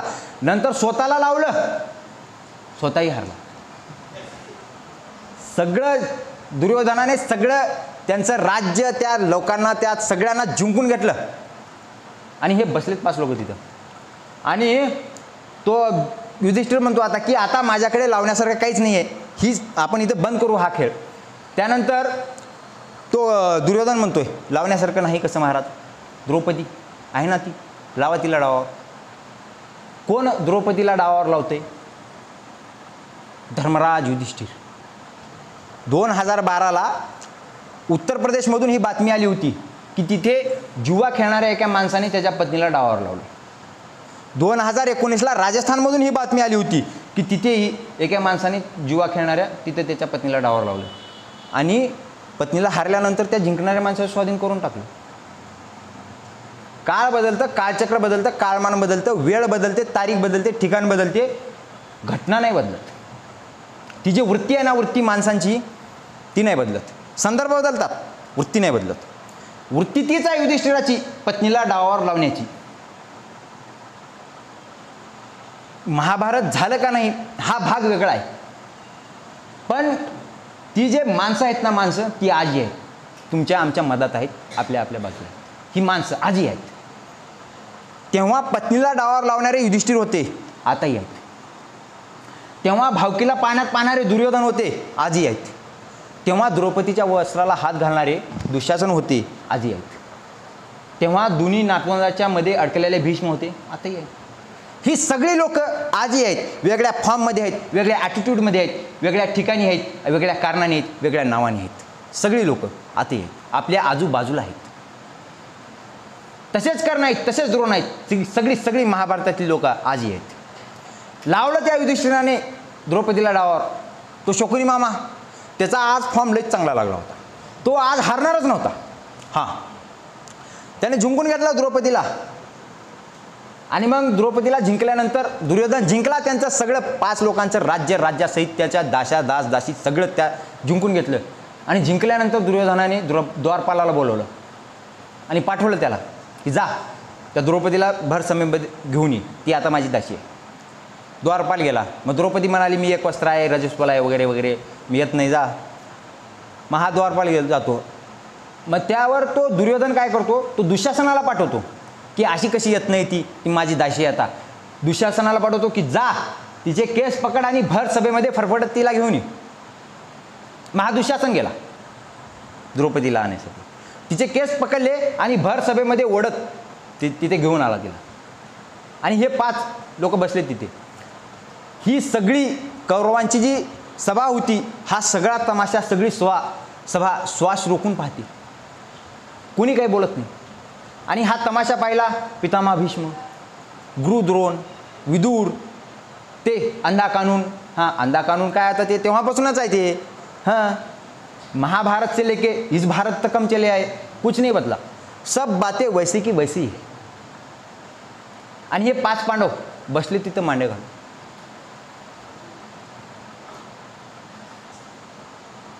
आणि बरे ही सगळी चांगली लोक बरं. आणि दुःशासन किंवा दुर्योधन यांचं असं काहीतरी नीच कृत्य त्या ठिकाणी चाललंय, ते रोखण्याची कुणाची मजाल नाही.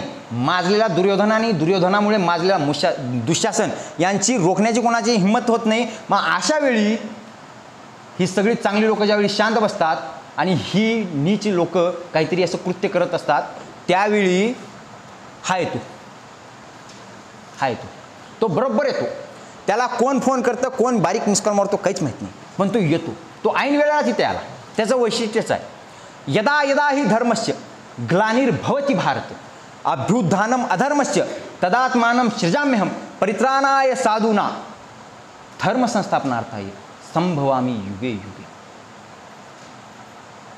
वैशिष्ट्यच आहे त्याचं. तो एक ज्या क्षणाला त्याने ऑर्डर दिली दुर्योधनाने की हिचं वस्त्रहरण करा आणि दुःशासनाने तिच्या पदराला हात घातला आणि कर्ण त्यावेळी चुकून बोलून जातो की दुःशासना तू बिलकुल मागे पुढे पाहू नको, ही आता आपली दासीच आहे, तिचं वस्त्रहरण कर. थोडं त्या साडीच्या ढिगामध्ये पडला. त्याला हे समजलं नाही की नारी विच सारी थी का सारी विच नारी थी. हां, आणि हे झाल्यानंतर जेव्हा कर्ण त्या दुःशासनाला म्हणतो की तू मागे पुढे पाहू नको, हिचं वस्त्रहरण कर वगैरे, त्यावेळी जेव्हा त्या दुःशासनाने तिच्या पदराला हात घातला त्यावेळी कर्णाने डोळे मिटून घेतले डोळे. तो विचार करतोय की मी हे असं बोललोच कसं, मला काय झालं होतं. तो शॉक होतो थोड्या वेळासाठी की मी काय झालं होतं, मला मी असं कसं बोलू काय शकलो, मला हे बोलायचं नव्हतं.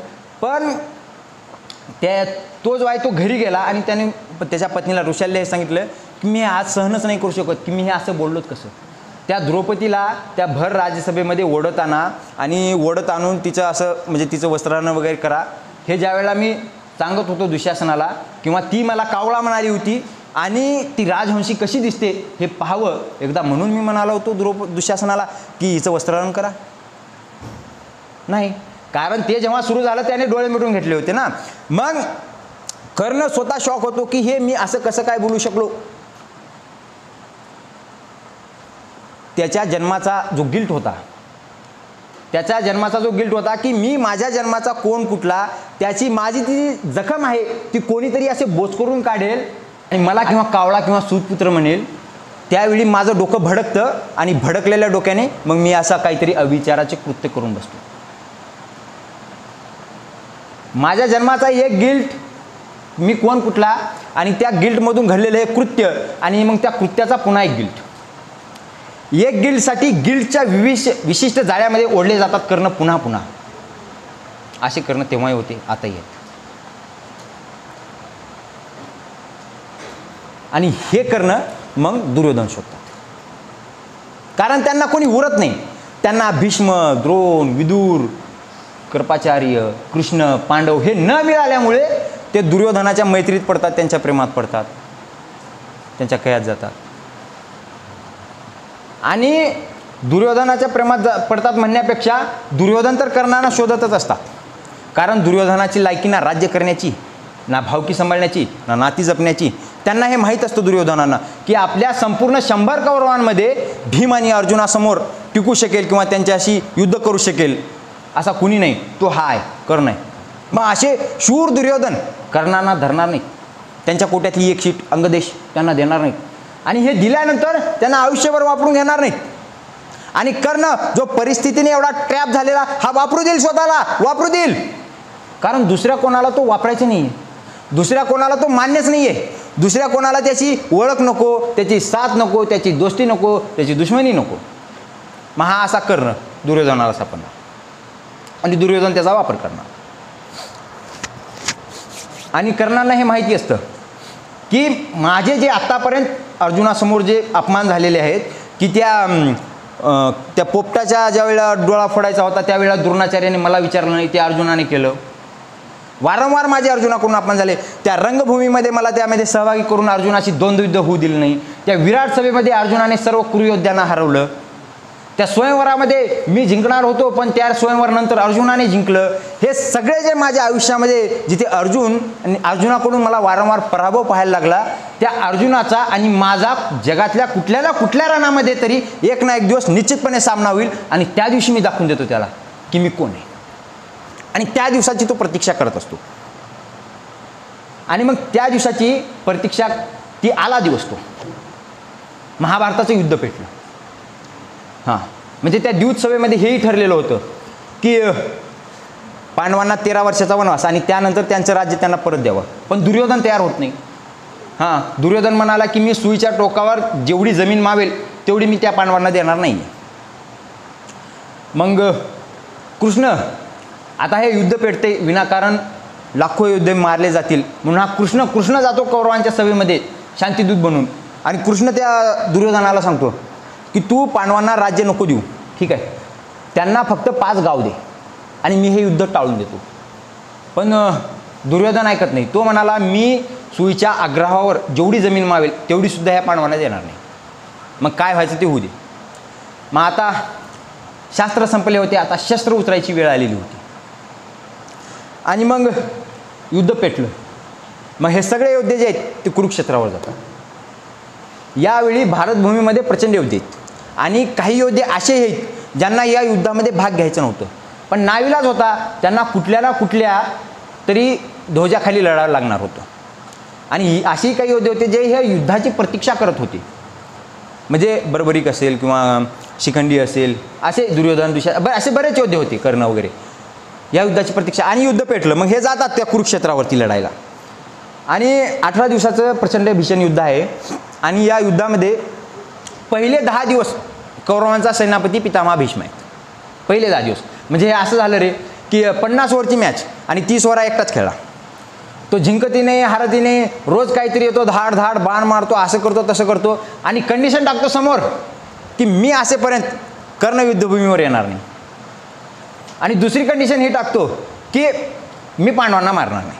मग ह्या युद्धाचा निकाल कसा लागत?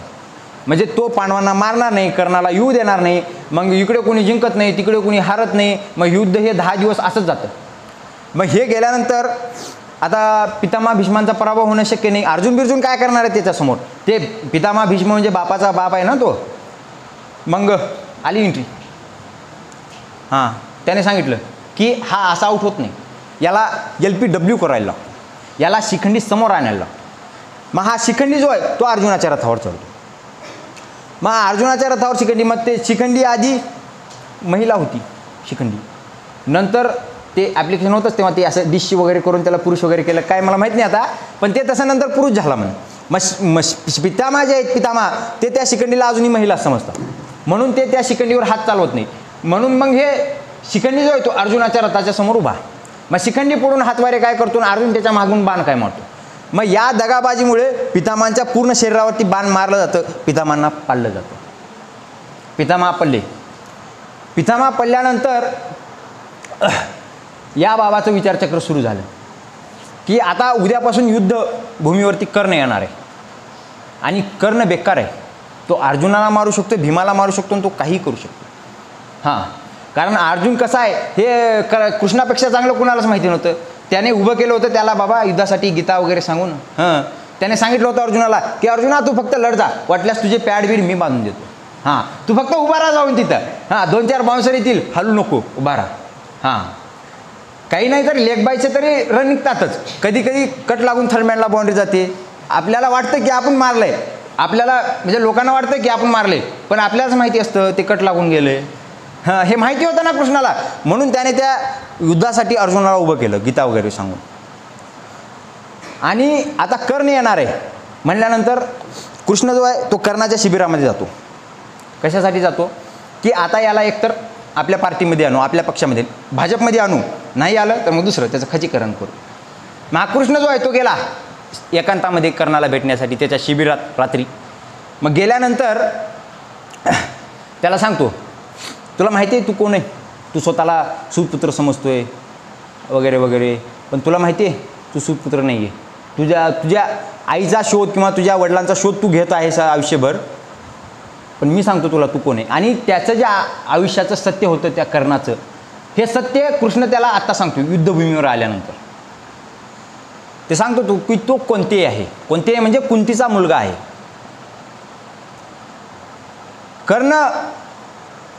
कर्ण म्हणतो की तू हे आत्ता सांगतोय मला युद्ध पेटल्यानंतर, तू माझ्या घरी येऊन राहिलेला 2-3 दिवस, तेव्हा नाही काही की तू कोणते असं तसं. आणि आता सांगतोय मी हे पांडवांकडून लढू. आणि दुर्योधन त्याच्या वाईट अवस्थेमध्ये, माझ्या वाईट अवस्थेमध्ये त्या दुर्योधनाने मला इतकी साथ दिली, मदत केली, मला राजा वगैरे केलं, आणि आता सांगतोय मी त्याच्या वाईट अवस्थेमध्ये त्याला सोडून देऊ. हे कर्ण म्हणाला. कृष्ण त्याला आम्हीच दाखवून पाहतोय की तू जर पांडवांकडे आला तर तू सगळ्यात मोठा कोणते आहे किंवा तू ज्येष्ठ कोणते आहे, त्यामुळे त्या गादीवर बसण्याचा अधिकार फक्त तुला आहे, युधिष्ठिराला नाही. आणि तुझे जे अंगरक्षक आहेत ते भीम किंवा अर्जुन हे अंगरक्षक होतील, तू ये, तुला राजा करू आम्ही. हां, म्हणजे पहिलं युद्ध जिंकल्याबरोबर डायरेक्ट मुख्यमंत्री असं आम्ही दाखवून पाहत होतो कर्णाला. कर्ण म्हणतो मी नाही येत. त्याच्या मनामध्ये आता राग, भेद, अपमान हे काहीच उरत नाही, लोभ, मोह, माया काहीच नाही, आता काहीच उरत नाही. मग हा कर्ण जो आहे तो कृष्णासोबत जात नाही. कृष्णाला तो एकच म्हणतो की माझ्यासाठी जर दुर्योधन हा कृष्ण नसला तरी मी त्याचा सुदामा आहे, आणि म्हणून मला त्याची साथ सोडता येत नाही. त्याची सावली साथ सोडेल, पण मी आता सोडणार नाही दुर्योधनाला. आणि मग हे जे आहेत कर्ण हा पितामहा पल्ले हे कळल्यानंतर कर्ण जातो पितामहांना भेटायला रात्री, त्याच दिवशी.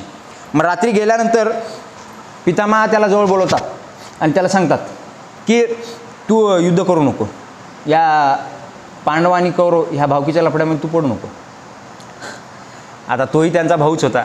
बरं, तू पितामहा त्याला सांगतात तुला जर लढायचं असेल ना तर तू पांडवांच्या बाजूने लढ, कारण तीच न्यायाची बाजू आहे आणि तीच धर्माची बाजू आहे. कर्ण काय म्हणतो, दुर्योधन कसा आहे हे मला माहिती आहे चांगलं, पण आत्तापर्यंत त्यांनी माझी एवढी मदत केली आणि त्याच्या वाईट अवस्थेमध्ये मी त्याला सोडून देऊ, आता मी त्याला नाही सोडणार आहे. हां, माझ्या मातेचं माझ्यावर दुधाचं कर्ज किती होतं हे मला माहीत नाही, पण दुर्योधनाच्या मिठाचं कर्ज एवढं आहे की मी त्याला सोडू शकत नाही, हे पितामहांना म्हणतो. आणि तो पितामहांना हेही विचारतो की तुम्ही मला युद्धभूमीवर, म्हणजे पितामहा म्हणजे त्या बाणाच्या शय्यावर झोपले होते, म्हणजे तेव्हा त्यांना इच्छा मृत्यूंचं वरदान होतं आणि ते व्हेंटिलेटरवर होते आजच्या भाषेत सांगायचं झालं तर. आणि ते काय म्हणू, तेव्हा उत्तरायण सुरू व्हायचं होतं, त्यावेळी त्यांनी श्वास किंवा आपला प्राण जो आहे तो रोखून धरला होता असं आपण म्हणू शकू. मग तो पितामहांना विचारतो की तुम्ही मला युद्धामध्ये सहभागी का होऊ दिलं नाही. त्यावेळी तो पितामहा सांगतात त्याला की भारतभूमी योद्ध्यांनी संपन्न असलेली भूमी आहे आणि या भूमीमध्ये आजच्या घडीला प्रचंड योद्धे, आणि माझी इच्छा ही होती की तू जर युद्धभूमीवरती आला आणि हे जर तू किंवा अर्जुन या दोघांपैकी एक जण शिल्लक राहील आणि तुम्ही दोघेही जिवंत राहावा अशी माझी इच्छा होती. कारण मला माहिती आहे हे युद्ध जर पूर्णत्वाला गेलं तर पाण्या वाचून जसा पिकांचा दुष्काळ पडावा तसं हे युद्ध जर झालं तर तसा भारतभूमीमध्ये येणाऱ्या काळामध्ये योद्ध्यांचा दुष्काळ पडणार आहे. आणि म्हणून मी तुला विनंती करतो की तू हे युद्ध लढू नको. सगळे सांगतात कर्णाला, कृष्ण सांगतो, पितामहा सांगतो, नंतर कुंती येते, कुंतीही सांगते की तू माझा मुलगा आहे. तेव्हा मला स्वीकार करणं शक्य नव्हतं, आता चल मी तुझा स्वीकार करायला आले. कर्ण जात नाही, आता तो त्याच्या आईसोबतही जात नाही. हां, आता असाच जाणार तो युद्धभूमीवरती. हे त्याचं खच्चीकरण जे आहे हे होऊन सुद्धा तो जातो युद्धभूमीवरती दुसऱ्या दिवशी. आणि युद्धभूमीवरती गेले, मग आले समोरासमोर कर्ण आणि अर्जुन. सर्वांना याच युद्धाची प्रतीक्षा होती जवळपास की हे दोघांपेक्षा श्रेष्ठ कोण आहे. आणि हे दोघे जेव्हा समोरासमोर आले त्यावेळी आता तिथं युद्ध या गोष्टीचं नव्हतंच की तो धर्माचा आहे मी अधर्माचा आहे किंवा कोण लढायचं आहे किंवा जिंकायचं, काहीच नव्हतं. या दोघांमध्ये फक्त युद्ध याच्यासाठी होतं की भारी कोण आहे, तो आहे का मी आहे, आमच्या दोघांमध्ये बेटर कोण आहे, सर्वश्रेष्ठ कोण आहे, हेच युद्ध त्यांचं पेटलं आता तिथं. आणि मग हे युद्ध पेटल्यानंतर ते अर्जुनाचा बाण ज्यावेळी कर्णाच्या रथाला लागायचा त्यावेळी कर्णाचा रथ 7-7 पावले मागे जायचा, आणि जेव्हा कर्णाचा बाण अर्जुनाच्या रथाला लागायचा त्यावेळी अर्जुनाचा बाण फक्त 3 पावले मागे जायचा. आणि अर्जुन म्हणायला लागला की मी सर्वश्रेष्ठ धनुधर आहे वगैरे वगैरे. आणि हा अर्जुनाचा सारथी कृष्ण हा त्या कर्णाची प्रशंसा करते की वाह कर्णा वाह, काय कमाल केली तू 3 पावले मागे घातल्यानंतर. आणि कर्णाचा सारथी शल्यराज मामा शल्य हा कर्णाचा सारथी. म्हणजे मामा शल्य तर कोण, तो पांडवांचा मामा. म्हणजे कुण्या पार्टीचे लोक कुठं जाऊन बसलेत आणि कुठून कुणाला कसं काय मतदान करल्यात काहीच करणार गेले. पहिलं धनुष्यबाणाचे कट्टर माणसं होते ते आता काँग्रेसला करलाय, घड्याळीचे कट्टर माणसं ते आता भाजपला करलाय. सगळा घोळ ह्यांचा, सगळा घोळच घोळ. मग हा मामा शल्य जो आहे तो कर्णाचा सारथी. हां, आणि ही सगळी त्या माहेरची लोक, बरं माहेरची लोक. हां, म्हणजे हे मामा शल्य माद्रिकेच्या माहेरचे, हे कृष्ण कुंतीच्या माहेरचे, शकुनी मामा गांधारीच्या माहेरचे, द्रौपदीच्या माहेरचे, हे सगळे माहेरचे लोक यांनी लावल्या यांच्या सगळ्या कुस्त्या इथं. हां, आणि मग हे झाल्यानंतर अर्जुनाला हे कळत नाही की हा कृष्ण हा त्याची प्रशंसा का करतोय, म्हणजे नेमका हा कुण्या पार्टीचा आहे. हां, हा कर्णाची प्रशंसा का करतो ह्या? मग तो कृष्णाला म्हणतो की देवा, तुमचं काहीतरी कॅल्क्युलेशन हुकते, म्हणजे गणित हुकते. म्हणजे माझ्या बाण्याने बघा ना, त्याचा रस 7-7 पावले मागे जातोय आणि त्याच्या बाण्याने माझा 3च पावले मागे जातोय, आणि तुम्ही त्याला म्हणता वाह कमाल आहे करणं. त्यावेळी कृष्ण काय म्हणतो, तुला माहिती आहे अर्जुना, मी कोण आहे? मी त्रिलोकीनाथ किंवा देव, तिन्ही लोकांचा स्वामी आहे मी. आणि मी आहे, आणि तुझ्या रथाच्या वरच्या बाजूला हनुमान, शंकर म्हणजे महादेवाचे अवतार जे आहेत ते आहेत. आणि आम्ही दोघे ज्या रथावर बसून असू त्या रथाला कुणी इंचभर हरवू शकत नाही. त्या आपले भीमभाऊ भीम याला हनुमंताची शेपटीसुद्धा उचलायला नव्हती. भीमाला हनुमानाची शेपटीसुद्धा उचलता आली नाही. आणि तो हनुमानवरती आहे, मी इथे बसून आहे, आणि एवढं असताना सुद्धा हा कर्ण 3-3 पावले मागे घालतोय. म्हणजे तू कर्णाला हलक्यात घेऊ नको, याच्याशी दिव्य अस्त्राचा याच्यावरती प्रयोग कर, याच्यासोबत तसं लढतो, हे कृष्ण म्हणतो त्याला. आणि या अशा पद्धतीने युद्ध आता पुढे चाललंय. आणि मग एक दिवस द्रोणाचार्य जे आहेत ते एक दिवस चक्रव्यूहाची रचना करतात, चक्रव्यूह. आणि हे चक्रव्यूह जे आहे हे फक्त अर्जुन त्या चक्रव्यूहाचं भेदन करू शकणार असतो, किंवा ते त्या चक्रव्यूहाचं विध्वंस तो करू शकत असतो. पण अर्जुन हा सुशर्मासोबत युद्धामध्ये दूर निघून गेला, म्हणून अभिमन्यू ह्या चक्रव्यूहाचं भेदन करायला जातो. अभिमन्यू चक्रव्यूहामध्ये कसं घुसायचं हे त्याने आईच्या गर्भामध्ये शिकलं होतं, आणि त्या चक्रव्यूहातून बाहेर कसं पडतात हे त्याला या जगात शिकता नाही आलं. असा तो अभिमन्यू. हा अभिमन्यू त्या चक्रव्यूहामध्ये जातो आणि तिथे तो अडकतो, त्याला बाहेर कसं पडतात हे समजत नाही. मग त्या अभिमन्यूला 7-8 लोक, म्हणजे कर्ण, विकर्ण, दुर्योधन, दुःशासन, शल्य, जयद्रथ, अश्वत्थामा, हे असे द्रोणाचार्य, हे सगळेजण आहेत, हे घेरून त्या अभिमन्यूला मारतात. युद्धनीतीच्या विरुद्ध ते असतं.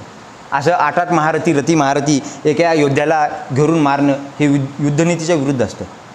मग हे मारल्यानंतर अर्जुनाला जेव्हा कळतं तेव्हा अर्जुन प्रचंड संतापतो की माझ्या पोराला यांनी हे असं 7-8 लोकांनी घेऊन कसं मारलं. त्या जयद्रथाने तर त्याला मेल्यावरती लाथ घातली. उद्याचा सूर्यास्त होईपर्यंत मी त्या जयद्रथाला ठेवणार नाही, आणि त्याला जर नाही मारलो तर मी चिता प्रवेश करेन. आता सगळा सोलाचा प्रवास आहे. आता पुढच्या गोष्टी धडाधड घडत राहतात. पुन्हा जयद्रथाला कसं मारायचं याची फिल्डिंग जो आहे तो पुन्हा कृष्ण लावतो. जयद्रथाला मारलं जातं. मग द्रोणाचार्य जे आहेत ते संतापतात की माझ्या एवढ्या जबरदस्त फिल्डिंगमधून अर्जुनाने बाउंड्री कशी मारली. हां, मग द्रोणाचार्य जे आहेत ते संतापतात. मग ते अंतिम युद्धाची घोषणा वगैरे करतात. मग पुन्हा द्रोणाचार्यांना कसं मारायचं याच्यासाठी सगळी फिल्डिंग पुन्हा हा कृष्ण लावतो. द्रोणाचार्याला मारलं जातं. मग द्रोणाचार्य गेले, 14 दिवस गेले. आता कर्णसेनापती 15व्या दिवसापासून, आणि कर्णसेनापती 2 दिवस हा प्रचंड लढतोय. आणि मग त्याला कळतं 16व्या दिवसाच्या शेवटी की कर्णाचा मुलगा ऋषसेन आणि अर्जुन हे दोघे समोरासमोर भिडलेत. म्हणून हा कर्ण जो आहे तो घाईघाईने रथ न्यायला तिकडे जातो. आणि अर्जुन पाहतोय की कर्ण येतोय, आणि कर्ण आला तर आपलं काही चालणार नाही, म्हणून अर्जुन बाण काढतो. त्या कर्णाच्या मुलाला ऋषसेनाला मुंडकं उडवून मारतो. कर्णाच्या मुलाचं मुंडकं ऋषसेनाचं घरंगळत येताना कर्ण तिकडून येताना पाहतो. तो काही बोलत नाही अर्जुनाला. तो जातो त्याच्या कर्णाच्या शेवापाशी जातो, त्याला शेला वगैरे पांघरतो. आणि मनात एक विचार करतो की अभिमन्यू जेव्हा मेला त्यावेळेला अर्जुनाला कसं वाटलं असेल हे मी आता फील करतोय. हे मला आता कळतं. जेव्हा माझा मुलगा असं मेला, माझ्यासमोर मेला, तेव्हा मला आता कळते की अभिमन्यू जेव्हा मेला तेव्हा अर्जुनाला कसं वाटलं असेल. म्हणून तो अर्जुनाला काही अपशब्द वगैरे बोलत नाही. आणि आता युद्धाचा 17वा दिवस म्हणजे कर्णाचा शेवटचा दिवस. आणि कर्ण जो आहे तो त्या 17व्या दिवशी पहाटे सकाळी लवकर उठतो, नदीवरती जातो, स्नान वगैरे करतो, सूर्याला अर्घ्य देतो आणि विचारतो कुणी याचक आहे का आज. म्हणजे ही त्याची दान करायची पद्धत होती. आणि हे दान यज्ञ त्याने आयुष्यभर चालवलं होतं. तो रोज सकाळी उठायचा. त्याची दान करायची पद्धत माहिती आहे. तो रोज सकाळी उठायचा, तो जायचा, सूर्याला पाणी सोडायचा, संकल्प सोडायचा, अर्घ्य द्यायचा आणि विचारायचा कुणी याचक आहे का आज. मग मागून आवाज येणार, हो महाराज आहे.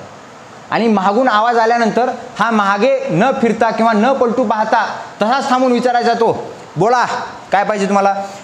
का मागे का नाही फिरायचं माहिती आहे की मागे दानाची याचना करणारा कुणीही असू शकतो, एखाद्या वेळेला माझा दुश्मनही असू शकतो आणि तो दुश्मन माझ्या दानाची याचना करतोय, त्याला दान देऊ नये अशी बुद्धी मला व्हायला नको, म्हणून हा मागे नाही पाहिजे. मला आपली संस्कृती सांगितली दान करायचं तर सत्पात्री करायचं. आणि दुसरा प्रश्न विचारायचा, बोला काय पाहिजे तुम्हाला, मग तो जो काही मागेल मग त्याला म्हणायचं थांबा, आधी ते पाणी घ्यायचं आणि संकल्प सोडायचं की तुम्ही जे मागाल ते मी तुम्हाला दिलं. आणि संकल्प सोडला, मागे कोण आहे हे त्याला माहिती नाही, तो काय मागणार आहे हेही माहिती नाही, आणि त्याला दान केलं. असं दान यज्ञ चालू होतं. असा तो पॅशनेट किंवा दानी करणं होता. मागे कोण आहे हे जाणून न घेता, तो काय मागणार आहे हेही जाणून न घेता तुम्ही त्याला दान केलं, असा तो दानवीर करणं. आणि एवढं चांगलं राज्य चालूनही त्याच्या राज्यामध्ये कधी कधी असंही व्हायचं की मागे याचक सापडायचं नाही. हा विचारायचा आहे का कोणी याचक आज, मागून आवाज येत नाही, मागे कोणी याचक नाही, त्याच्या राज्यात याचक मिळायचा नाही. इतकं चांगलं राज्य चालत होतं. हां, आत्ताच्या जर सरकारने आपल्याला विचारलं बोला काय पाहिजे तुम्हाला, सरकारने विचारायची गरज नाही, त्याच्या आधीच आपण मोर्चे घेऊन तयार असतो की हमारी मांगे पुरी करो, नाही तो खुर्ची खाली करो, नामकं करो, तमकं करो.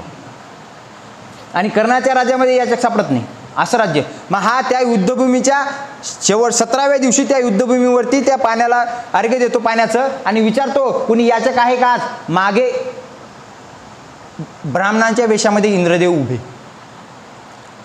आणि इंद्रदेव त्याचे जे कवच आणि कुंडल आहेत ते दान मागून घेऊन जातात, आणि तो देतो त्यांना. तो इंद्रदेवाला हे म्हणतो की मला माहिती आहे हे कवच आणि कुंडल दान दिल्यानंतर माझ्यासोबत युद्धभूमीवर काय होणार आहे हे मला माहिती आहे, तरी पण मी तुम्हाला हे दान देतो. कारण मरणाच्या भीतीने, कुणी उद्या असं म्हणू नये की मरणाच्या भीतीने कर्णाने इतके दिवस जे दान यज्ञ चालवलं होतं ते त्याने सोडून दिलं. मी माझा दान धर्म नाही सोडणार आहे, जरी माझा मृत्यू समोर उभा असला तरी. आणि मग तो दान देतो, तो जातो युद्धभूमीवर. मग युद्धभूमीवरती गेल्यानंतर काय होणार आहे तेच होणार आहे. त्याच्या वाटेला जसे अपमान जसे झाले वेळोवेळी, त्याच्या वाटेला ते श्राप मिळाला होता त्याला परशुरामाचा वगैरे. मग तो गेला, अर्जुन आला समोर, मग हाही समोर गेला, मग त्या दोघांचं युद्ध जुंपलं तिथे. मग जुंपल्यानंतर तो श्राप, हां त्याच्या हातून काय कृत्य घडलं होतं, त्यानं काय पाप केलं होतं असं, आणि त्याच्या ह्याच्यामधून ते श्राप त्याला आला, आणि त्या जमिनीमध्ये त्याचा रथ जो आहे, रथाचा चाक जो आहे त्या जमिनीमध्ये धजला गेला. आणि आता हे चाक जमिनीमध्ये रुतला आहे म्हणून कर्ण जो आहे तो रथाच्या खाली उतरतोय आणि त्या रथाला आधार देऊन काहीतरी वरती खेचण्याचा प्रयत्न करतोय. आणि कृष्ण त्या अर्जुनाला सांगतोय की मारेला. कर्ण म्हणतो माझं हे दिसतंय का की माझं हे चाक अडकलं आहे, मग थांब ना आता, माझं हे चाक काढेपर्यंत थांब. हे काय युद्धाची नीती आहे, हे काय नियम आहे, हे काय धर्म आहे तुमचा. त्यावेळी कृष्ण त्याच्याजवळ सगळा डाटाबेस. हां, कर्णाच्या उभ्या आयुष्यातली जी चुकीची क्लिप होती ना तो बरोबर सोबत घेऊन आला होताच. त्याची तुझ्या आयुष्यातली चुकीची क्लिप आहे ना ती मी बरोबर आणला होता. हां, तू काळजीच नको करू. तू इतका चारित्र्यवान अमका तमका राधास होता, त्या द्रौपदीच्या द्यूतसभेमध्ये तूही होता, ते दुःशासन हे वस्त्रहरण करत होते त्यावेळी तू काय म्हणला होता, त्या अभिमन्यूच्या वधाच्या वेळेला तूही तिथे होता, ते 8 महारथी त्या अभिमन्यूला मारत होते त्यावेळेला, तेव्हा कुठे गेले होते तुझी युद्धाची नीती नियम. बोलायला लागला, ऐकत नाही तू कोणाचं. हां, आणि अर्जुनाला त्याने सांगितलं की अर्जुन आबास विचार करू नको मारायला. आणि कर्ण जो आहे तो एका हाताने त्या रथाला आधार देऊन दुसऱ्या हाताने काहीतरी धनुष्याला बाण जोडण्याची केविलवाणी खटपट करते कर्ण. आणि अर्जुनाने त्याच्याजवळी वासुकी काय कोणती काही शक्ती काढली, मारली, अर्धचंद्रावरती बाण लागला, कर्ण पडला. कर्ण पडला म्हणजे आता युद्ध संपलं, म्हणजे कोणी शिल्लकच नाही आहे आता तसा योद्धा. भीष्म गेलेले, दुरोण गेलेले. मग हा कृष्ण जो आहे त्याच्या जवळ जाऊन उभा होतो, कारण त्याला माहिती आहे की हा ज्येष्ठ आणि श्रेष्ठ कोणते आहे. या सगळ्यांपेक्षा जास्त चांगला राजाही आहे, त्याच्या राज्यात याचक मिळत नव्हता असा तो राजा आहे. मग हा कृष्ण तिथे जाऊन उभा कर्णाजवळ, आणि कर्ण त्याला म्हणतो की हे जे मी आयुष्यभर सहन करत आलो की मी अधिरथ आणि राधाईचा, मग गंगेतून वाहत आलेला किंवा सूतपुत्र असं तसं, आणि तू म्हणतोय आता की मी कोणते. मी मेल्यानंतर तरी नक्की कोण असणार आहे? माझी तुम्ही ओळख काय ठरवणार आहात? मी मेल्यानंतरची कोण आहे? आणि माझा अंत्यविधी कोण करणार आहे? कौरव करणार आहेत, पांडव करणार आहेत, कोण करणार आहे? म्हणून मी तुला विनंती करतो की माझा अंत्यविधी जे आहे ते तू तुझ्या हाताने कर. कोण करेल मला माहिती नाही आता. हां, तू म्हणतो आता मी पांडवांचा भाऊ आहे, आतापर्यंत मी ऐकत आलो सूतपुत्र. मग कृष्ण जो आहे त्याची विनंती मान्य करतो कर्णाची. आणि कर्णाचा जीव अजूनही अडकलेला आहे की त्या दुर्योधनाला एक वेळ भेटायला पाहिजे मित्राला शेवटचं. मग दुर्योधनाला बोलवलं जातं. दुर्योधन येतो. दुर्योधन आल्यानंतर कर्ण त्याला सांगतोय की संपलं आता, काही विलाज नाही आहे, तू युद्ध बंद कर हे आता. काही तुला युद्ध लढून मिळणार नाही, पांडव तुला जिंकू देणार नाहीत. आणि तू जर युद्धात तह केला तर तुझं ते अर्ध राज्य तुला परत देतील, इतके नाही आहेत पांडव, तू बंद कर युद्ध. पण दुर्योधन ऐकत नाही. दुर्योधन म्हणतो आता तू चालला, इतकं मला दुःख आहे, माझे पितामह गेले, माझे एवढे भाऊ मेले, आणि आता तूही चालला आणि आता तू सांगतो मला या पांडवांना सोडून मी उद्या मी अश्वत्थामाला सेनापती करतो, असं करतो तसं करतो, पण या मी पांडवांना नाही सोडणार. दुर्योधन लोक कधी कुणाचं ऐकण्याच्या मूडमध्ये नसतातच. आणि मग कर्ण कासाविशीने खटपट करून काहीतरी त्याला सांगण्याचा प्रयत्न करतोय की तुला नाही कळते इथं काय चाललंय ते. पितामहांचा पराभव होणं शक्य नव्हतं, यांनी शिखंडीला समोर आणून त्यांना पाडलं. द्रोणाचार्यांचाही पराभव होणं शक्य नव्हतं, यांनी अश्वत्थामा मेलं हे खोटा सांगून द्रोणाचार्यांना पाडलं. माझा पराभव होणं शक्य नव्हतं, माझ्यासोबत काय काय केलं या लोकांनी तुला नाही समजणार आहे ते. म्हणून मी तुला विनंती करतो की हे युद्ध बंद कर तू आता. दुर्योधन नाही ऐकत आणि कर्ण जातो. ज्या क्षणी महाभारतातला कर्ण गेला ना, त्या क्षणी ही जी कर्णाची थीम जी आहे ना, ही संकल्पना ही भारतात साली पुन्हा पुन्हा जन्माला येते. जिकडे पाहावे तिकडे कर्ण, तुम्ही मी सगळे कर्ण. अर्जुन होण्याची अभिलाषा असणारे कर्ण, द्रौपदीला पत्नी बनवण्याची इच्छा कदाचित असण्याचे कर्ण, किंवा द्रौपदीला जिला वाटत होतं की हा आपला पती व्हावा असे कर्ण, विजयाची शक्यता पूर्ण असताना अर्जुनापेक्षा काकणभर सरस असूनही कायम पराभव पाहायला लागणारे कर्ण, त्या पराभवाने प्रचंड हताश होणारे कर्ण, ती हताशा कुठेही दाखवू न शकणारे कर्ण, योग्य त्या वेळी योग्य त्या व्यक्तीबरोबर कधीही बोलता न येणारे कर्ण, आणि हा सगळा तडफडाट जो आहे हा आतल्या आत सहन करत तसेच मरून जाणारे कर्ण. संपलं महाभारताचं युद्ध, संपलं, सगळं संपलं. कर्ण पडलेला आहे. पांडव म्हणजे कौरव हारलेले आहेत. दुसऱ्या दिवशी एक दिवस दुर्योधन प्रयत्न करतो युद्धाचा, पण नाही. तुमचे मुख्य योद्धे जे आहेत ते गेलेले आहेत. फायनलमध्ये तुम्हाला कोणी टिकू शकत नाही. आणि मग हे युद्ध जे आहे ते पांडव जिंकलेले आहेत, कौरव हारलेले आहेत. पण त्या विजयाचा उन्माद कोणाला नाही, त्या पराभवातून दुःख करायला कोणी तिथे शिल्लकच नाही. मग हे पांडव जे आहेत ते पांडव, युधिष्ठिर, हे द्रौपदी, कुंती, कृष्ण हे जे आहेत ते जातात गंगा नदीवर. त्या युद्धामध्ये कोण कोण मेलं त्यांच्या नावाने आठवून त्यांना तिलांजली देण्यासाठी. आणि मग हे जातात तिथे, आणि मग गेल्यानंतर युधिष्ठिर हा गंगेच्या पात्रामध्ये उभा आहे आणि तो एकेका वीराचं नाव आठवून त्यांना तिलांजली देतोय. मग हा म्हणतो की मला वाटतं झाले सगळ्यांचे नावं मी घेतलेत. आता कुंतीचा आत्मा इथे तडफड करतोय की अजून त्याने कर्णाचं नाव नाही घेतलेलं. कुंती कृष्णाला इशारा करते की कृष्णा, निदान आता तू तरी सांग यांना कर्ण कोण होता. त्याच्या जन्म झाला तेव्हापासून आपण त्याच्यावर अन्याय केला, आता तो मेल्यानंतर त्याला तिलांजली देऊ नये इतका अन्याय त्याच्यावर आपण नाही करू शकत. म्हणून सांग यांना आता कर्ण कोण होता. मग कृष्णाच्या लक्षात येतं. कृष्ण उठतो, धर्माला म्हणतो वळू नकोस, थांब तसाच. अजून एक जण राहिला आहे ज्याला तिलांजली द्यायची. धर्म म्हणतो कोण राहिलं. मग आहे एक जण ज्याने, जो विरोधी पक्षात होता आणि तरी तो तुमच्याशी ज्याने ऋणानुबंधाने जोडला गेला होता, असा कोणीतरी राहिला आहे. धर्म कोण राहिलं, सगळे कान टोक करून बसलेले कोण राहिलं. त्यावेळी हा कृष्ण सांगतोय की बा कर्ण. तो युधिष्ठिर प्रचंड संतापला की कर्णाला काय तिलांजली, आणि तो का आमच्या बाजूचा वीर. त्याने कायम दुर्योधनाला पाठिंबा दिला, त्याच्यामुळे हे युद्ध एवढं लांब खेचलं गेलं, नाही तर आम्ही कधी जिंकलो असतो. त्याची ती द्यूतसभेमधली द्रौपदीचं वस्त्रहरण करण्याची ऑर्डर वगैरे वगैरे तो बोलतोय. कृष्ण त्याला थांबवतो. थांब, की तो सूतपुत्र किंवा दुसरा कोणी नाही आहे, तो कोणते आहे, तो कुंतीचा मुलगा आहे. त्याचा जन्म असा झाला होता, त्या दिव्य शक्तीमधून त्याचा जन्म झाला होता, आणि तेव्हा लग्न झालं नव्हतं म्हणून त्याने त्याला गंगेच्या पाण्यामध्ये सोडला. तो तुमचा भाऊ आहे, तो तुमचा मोठा भाऊ आहे, हे कृष्ण त्याला सांगतो.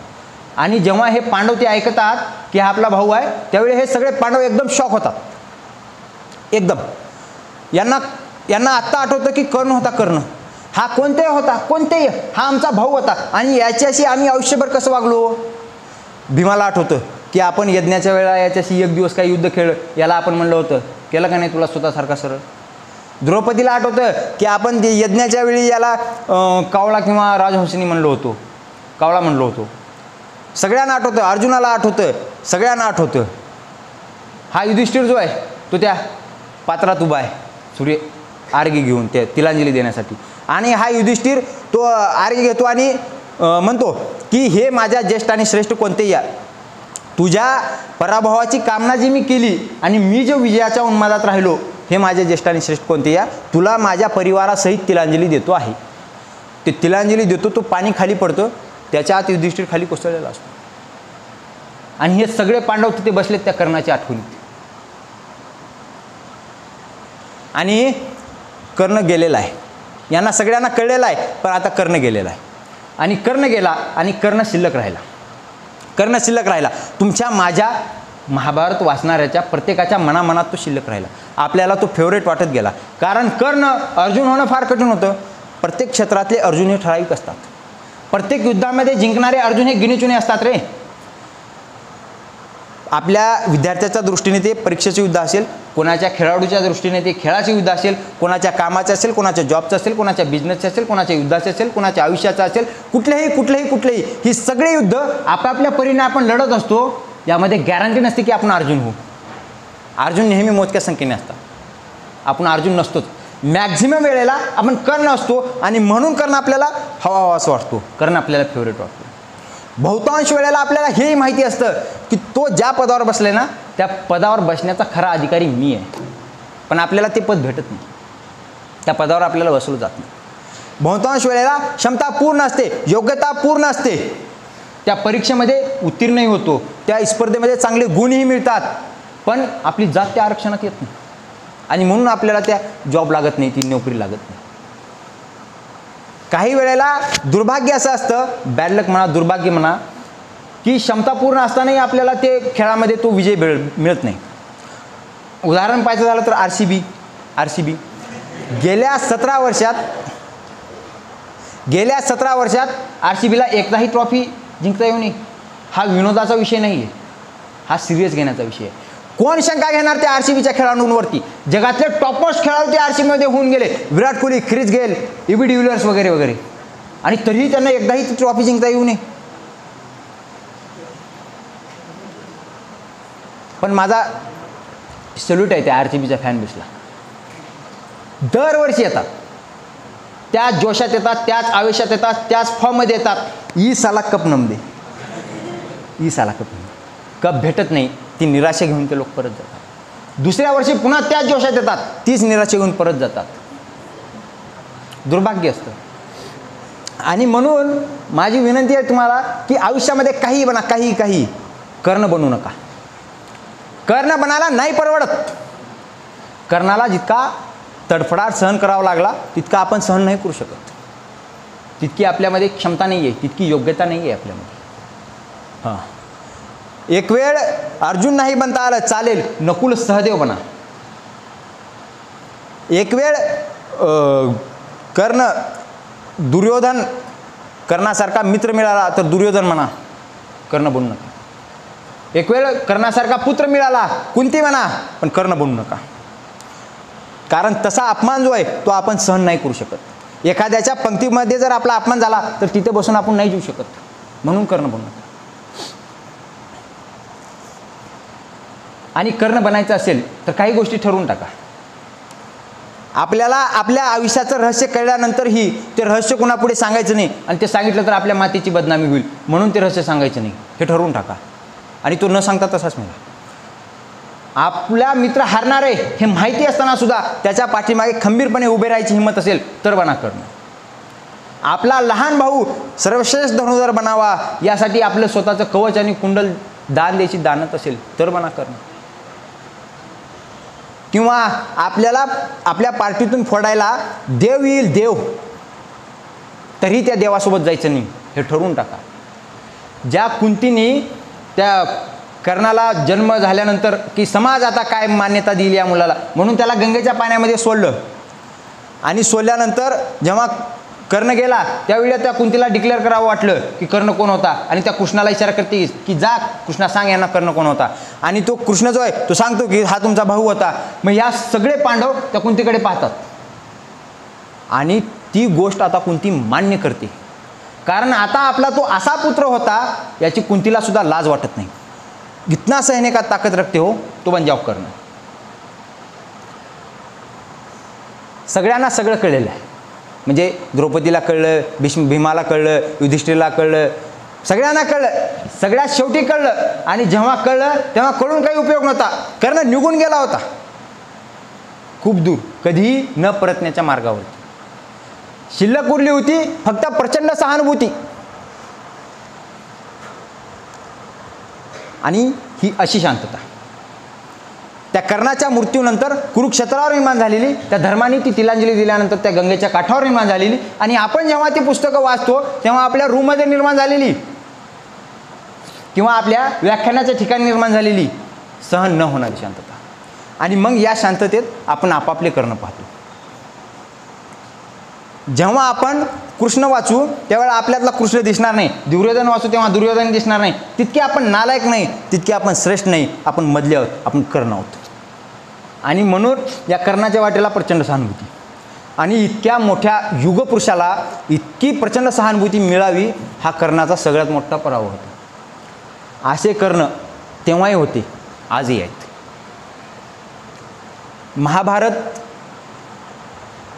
महाभारत त्याच्या हृदयामध्ये असे बरेचसे काही रहस्य जे आहेत ते दडवून ठेवलेले आहे. काही प्रश्न असे आहेत जे आजच्या वर्तमान घडीमध्ये सुद्धा ज्या प्रश्नाची उत्तरं आपल्याला भेटू शकत नाही. जगातली सगळी नाटकं बसवणारा हा आहे, हा कृष्ण. आणि या कृष्णाला याने महाभारतासारखं असं इतकं मोठं नाटक बसवलं, तेव्हा या कृष्णाला त्या कर्णाला त्याचा रोल समजून का नाही सांगता आला. तेव्हाच याने स्वतःचा रोल स्वतः घेतला की मी ही ॲक्टिंग करणार आहे. अर्जुन भूमिकेपासून दूर जायला लागला तर ते अर्जुनाला त्याने पकडलं, कर्मयोग, गीता, ज्ञान वगैरे वगैरे त्याला सांगितलं आणि त्याला युद्धासाठी उभा केलं. मग या कृष्णाला त्या कर्णाचा रोल तेव्हा समजून का नाही सांगता आलं की तू कोण आहे हे तेव्हा त्याला समजून सांगता का नाही आलं. आणि हा कर्ण जो आयुष्यभर असंच जगला तर फडत जगत मरत राहिला, या कर्णालाही त्या कृष्णाचा विश्वास वाटला नाही की बुवा ही जे माझ्या आयुष्यातली समस्या जी आहे, हा प्रॉब्लेम जो आहे, हा कुणीतरी याचं सोल्युशन करू शकेल, कुणीतरी याचं निराकरण करू शकेल, माझा उद्धार करणारा कुणीतरी असेल. मग तो दुर्योधन असू शकत नाही, मग तो कोण आहे? कृष्ण. या कृष्णाचाही विश्वास त्याला वाटला नाही की बुवा आपण माझ्या आयुष्यातले हे सगळे प्रॉब्लेम जर मी कृष्णाला सांगितले तर हा काहीतरी आपल्याला जबरदस्त सोल्युशन देऊ. नाही. महाभारत आपल्या भूमीची खूप मोठी धरोहर आहे, आणि याच्यावरती प्रश्न उचलणारा मी कोण आहे, म्हणजे माझी अवकातच नाही आहे तेवढी. पण महाभारत हा तो चित्रफलक आहे जो येणाऱ्या नवीन पिढीतील प्रत्येक कलाकाराला, नाटककाराला, व्याख्यात्याला, कवीला, लेखकाला पुन्हा पुन्हा बोलवेल आणि म्हणेल माझ्यावर एखादं व्याख्यान द्या, माझ्यावर एखादं कीर्तन द्या, माझ्यावर काही कविता लिहा, माझ्यावर काही लेख लिहा.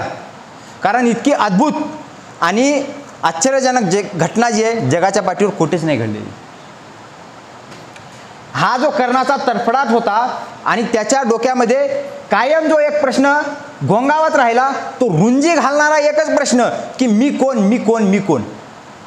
आणि या प्रश्नासाठी या कर्णाच्या तडफडाटावर अनेकांनी कविता लिहिल्या, अनेकांनी व्याख्यानं दिली. काही महाराज कीर्तनाची सांगतात, किंवा मराठीतले थोर साहित्यिक कवी कुसुमाग्रज यांनी या कर्णाच्या या आक्रोशावरती एक लेख लिहिला होता, म्हणजे लघु कादंबरी लिहिली होती. आणि ते कादंबरी लिहूनही कर्णाचा जो तडफडाट आहे तो त्यांना शब्दबद्ध करता आला नाही, म्हणून त्यांनी कर्णावरती एक नाटक बसवलं. ते नाटक बसूनही तो आक्रोश त्यांना तसा दर्शवता आला नाही, म्हणून त्यांनी ते विषय सोडला आणि एक दुसरंच नाटक बसवलं. नंतर कर्णावर नाही बसवलं, मग वेगळ्या गोष्टीवर लिहिलं. आणि ते महाराष्ट्रामध्ये अत्यंत गाजलेलं नाटक नटसम्राट. आणि या नटसम्राट नाटकामधून किंवा त्या चित्रपटांमधून आप्पा बेलवलकर किंवा नाना पाटेकर यांच्या मुखातून येणारा तो सुप्रसिद्ध डायलॉग, कुणी घर देतं का घर, एक तुफान हिंडते माणसाच्या मये वाचून देवाच्या दये वाचून. कोणी घर देतं का या तुफानाला? नटसम्राट हा जर चित्रपट तुम्ही पाहिला असाल तर त्या चित्रपटामध्ये ज्येष्ठ नट विक्रम गोखले आणि नाना पाटेकर यांच्यामध्ये कृष्ण आणि कर्ण यांच्यामध्ये काय संवाद झाला होता हेही दर्शवण्याचा प्रयत्न त्या ठिकाणी झालेला आहे. त्यांची वेदना सांगण्याचा प्रयत्न त्या ठिकाणी झालेला आहे. हाच कर्णाचा तडफडाट होता की मी कोण आहे, मी कोण आहे. हा कर्ण जेव्हा याला एकटेपणा वाटायचा तेव्हा हा जायचा निसर्गाच्या सानिध्यात, आकाशाकडे डोळे विस्फारून तो विचारायचा मी कोण आहे. आणि माझा जन्म झाल्यानंतर माझ्या आईने मला असं नदीमध्ये का सोडलं, माझे वडील कोण आहेत, माझी माता कोण आहे. आणि काही चूक असेल तर त्यांची असेल ना, मग माझ्या वाटेला हे असं आयुष्य का, माझ्या वाटेला हा तडफडाट का, माझ्यावरती हा अन्याय का. आणि तो हा विचारायचा, त्याला उत्तर द्यायला कुणीच तयार नाही. ज्यांना माहिती होतं तेही त्यांना उत्तर देत नाहीत. कोण उत्तर द्यायला तयार आहे, कुणीच नाही. आणि कर्ण कोण होता माहिती, शेवटचं जाता जाता सांगतो तेवढं. कर्ण कोण होता. कर्ण हा सूतपुत्र बिलकुलच नव्हता. तो अधिरथ किंवा राधाईचाही नव्हता. तो कुण्या दुर्योधनासाठी लाचार किंवा मिंदाही नव्हता. तो कुंतीचाही नव्हता. तो पांडवांचाही नव्हता. तो होता फक्त आणि फक्त दानवीर सूर्यपुत्र कर्ण. धन्यवाद.